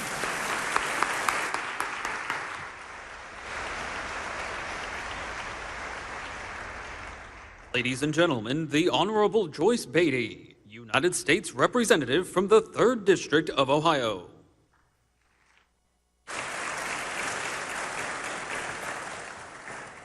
I am honored to stand here alongside distinguished leaders in Congress, the administration, and our armed forces. Mr. Speaker, Leader Jeffries, U.S. Secretary of Defense, and my good friend and Senator Gillibrand. But I am especially proud to be here with families of the 369th Infantry Regiment, the Harlem Hell Fighters. Your presence reminds us that this is not only history, this is family, this is legacy. This is sacrifice written in black blood, sweat, and tears, passed from one generation to the next. And as an Ohioan and Chair Emerita of the Congressional Black Caucus, I was proud to join my friend and colleague, the Congressman from New York, Tom Suozzi, joined with the Congressman from Harlem, as he would say, Congressman Adriana Espaillat, to introduce the Harlem Hell Fighters Congressional Gold Medal Act of the 117th Congress, and that President Biden signed into law on August 25th, 2021. And I am proud that Ohioans were among the many who served and sacrificed with the Harlem Hell Fighters. Tom, thank you. Thank you for your vision and your courage, because today's honor is another step towards justice and telling America the story of Black men who fought for democracy abroad while being denied democracy at home. The Harlem Hell Fighters wore the uniform of a nation that segregated them, yet still they fought with unmatched valor and unshakable courage. Fighting under French command, they spent 191 days on the front line, never lost a man to capture, never gave up an inch of ground. The Germans named them the Hell Fighters for their relentless spirit. The French decorated them with the Croix de Guerre. But in America, they returned to racism and often to second-class citizenship, to a silence that lasted too long. But today, Tom and Adriana, today more than a century later, we say their names, Miss Willett. We honor their sacrifice. We lift up their story as part of a great American story, a story written of Black heroes. And as Chair Emerita of the Congressional Black Caucus, and on behalf of our 12 founders of the CBC and today's 61 members, we say, Harlem Hell Fighters, we remember you, we honor you, we thank you, and we will never let this nation forget you. God bless you.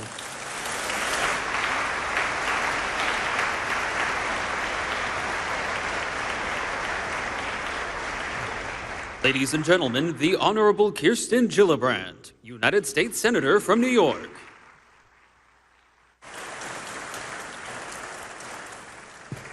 Good afternoon, everyone. I'm so grateful that this day has come. I remember the first day when Tom called me and said, let's get this done. That was years ago. And so now to be able to be here together at this moment to celebrate such an incredible moment in history is so meaningful. I want to thank our leaders, Leader Schumer, Leader Thune, Leader Jeffries, Speaker Johnson. I want to thank the congressional delegation. You really led this effort, Tom Suozzi, Adriana Espaillat, and Joyce Beatty, for your outstanding vision and leadership to get this across the finish line from the very inception. Most importantly, I want to thank the family and the members and loved ones of these brave heroes that we are here to honor. I'm so glad that we are here to recognize New York's 369th Infantry Regiment, the Harlem Hell Fighters.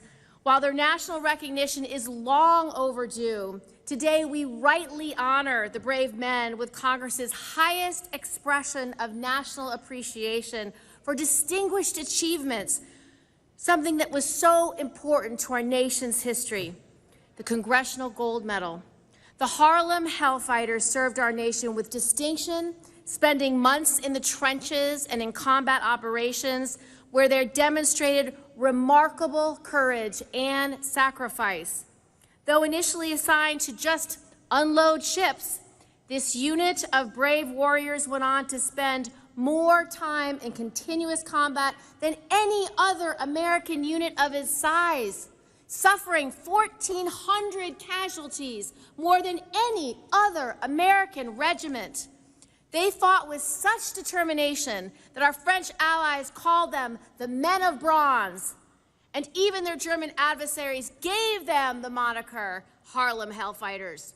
Never losing a position, these men fought fiercely to defend American freedoms and values overseas, and they did so even as they faced segregation and prejudice here at home.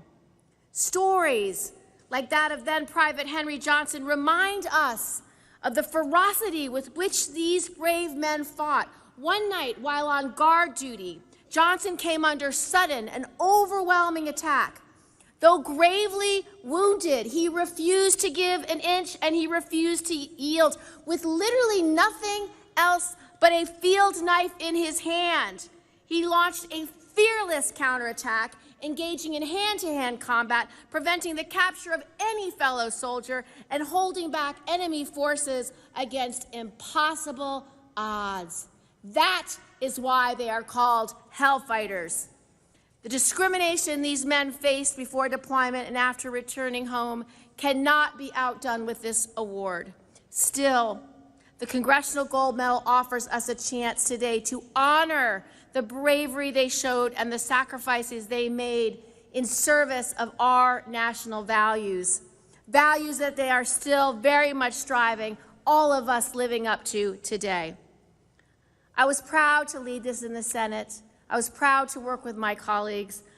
I'm most proud that these men and women came from our great state, Harlem, and I'm so grateful that we are all here to celebrate their extraordinary bravery. Thank you.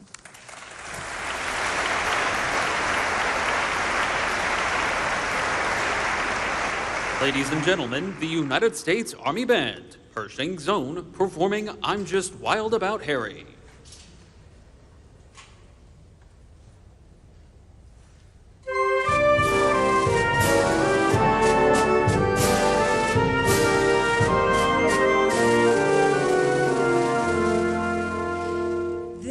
Just one fellow for me in this world. Harry's his name, that's what I claim. Why, for every fellow there must be a girl. I found my mate by kindness and fate. I'm just wild about Harry, and Harry's wild about me.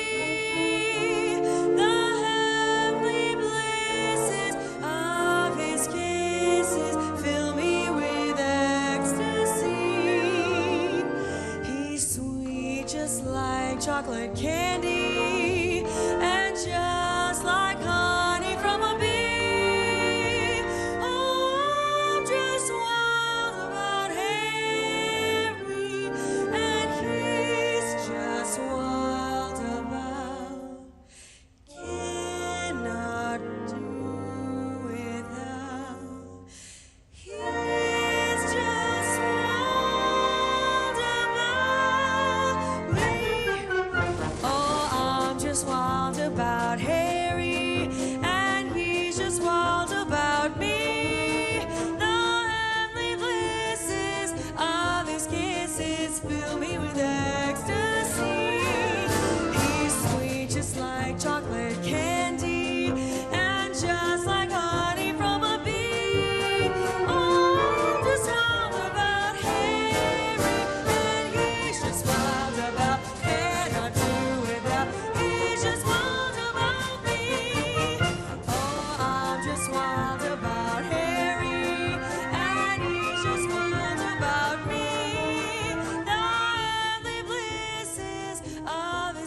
kisses fill me with ecstasy. He's sweet just like chocolate candy, and just like honey from a bee. Oh, just wild about Henry, and he's just wild about Kate. Now do without, he's just one of the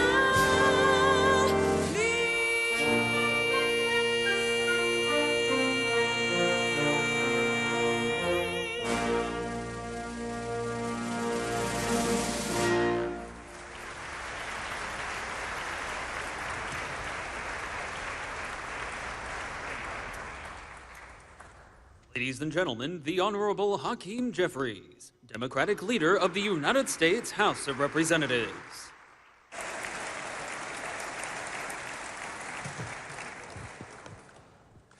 Speaker Johnson, Leader Schumer, Senator Gillibrand, to Representatives Swazi, Beatty, and Espaillat, who championed this effort, members of the Cabinet, Secretary Hegseth, members of the administration, distinguished guests, families, and all those assembled. It's a high honor and a distinct privilege on behalf of the House Democratic Caucus to deliver a few words as we celebrate the heroic Harlem Hell Fighters. Black troops have fought valiantly in every war undertaken by this nation, beginning with the American Revolution. But the Harlem Hell Fighters were one of a kind. They were brave, bold, and beguiling patriots who loved America even when America didn't show the same love to them. The Harlem Hell Fighters trained for combat, but when it was time to deploy, they were not allowed to march in the farewell parade because of the color of their skin, but they still loved America. These soldiers were sent across the Atlantic to unload ships, supply troops, and dig trenches. Unglamorous, dangerous, yet important work. It was not until the French army badly needed reinforcements that General Pershing decided the Hell Fighters could finally see combat. But with the French army, not alongside American troops. Yet they still loved America. They were even denied the use of American weapons. Yet they still loved America. The Hell Fighters' legendary commander, William Hayward of Nebraska, noted in a letter that our great American general simply put the black orphan in a basket, set it on the doorstep of the French, pulled the bell, and went away. They were set up for failure, but the Lord works in mysterious ways. And the Hell Fighters were heavenly ordained. The Harlem Hell Fighters spent more time on the front lines than any other American unit, never ceding an inch of territory or losing a single POW. Private Henry Johnson, who stood only 5'4" and weighed just 130 pounds,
And all present here, let us pray.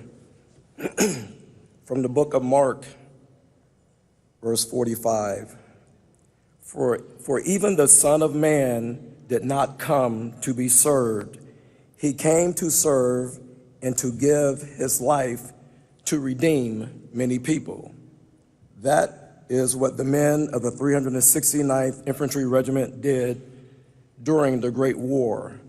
They were volunteers who deployed overseas to serve, willing to give their lives to help make America and indeed the world safe for democracy, hoping that democracy would be bestowed upon their families, their communities, and themselves when they returned from war.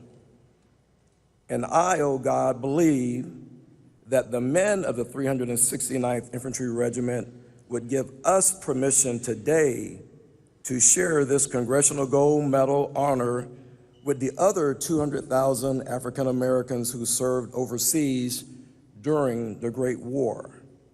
For all of them served to ensure that the rights of the 13th, the 14th, and the 15th Amendments, which granted freedom, citizenship, and the right to vote for Black men after the Civil War, would be preserved for all Americans throughout posterity.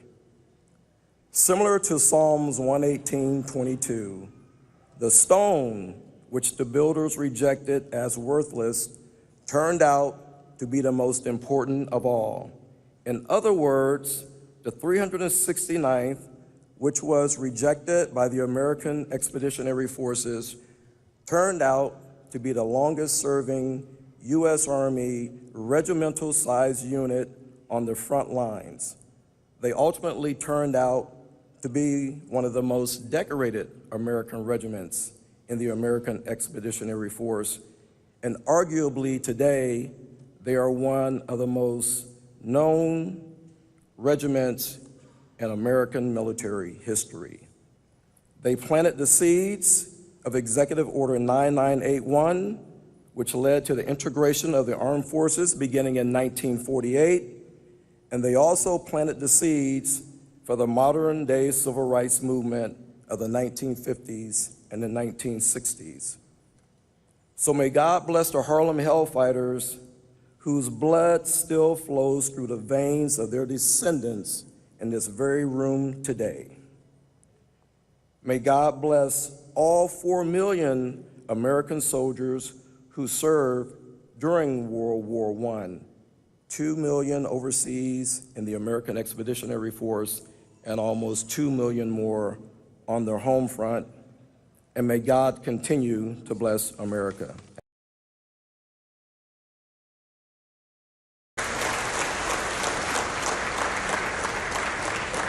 Ladies and gentlemen, this concludes today's ceremony. Thank you for joining us today.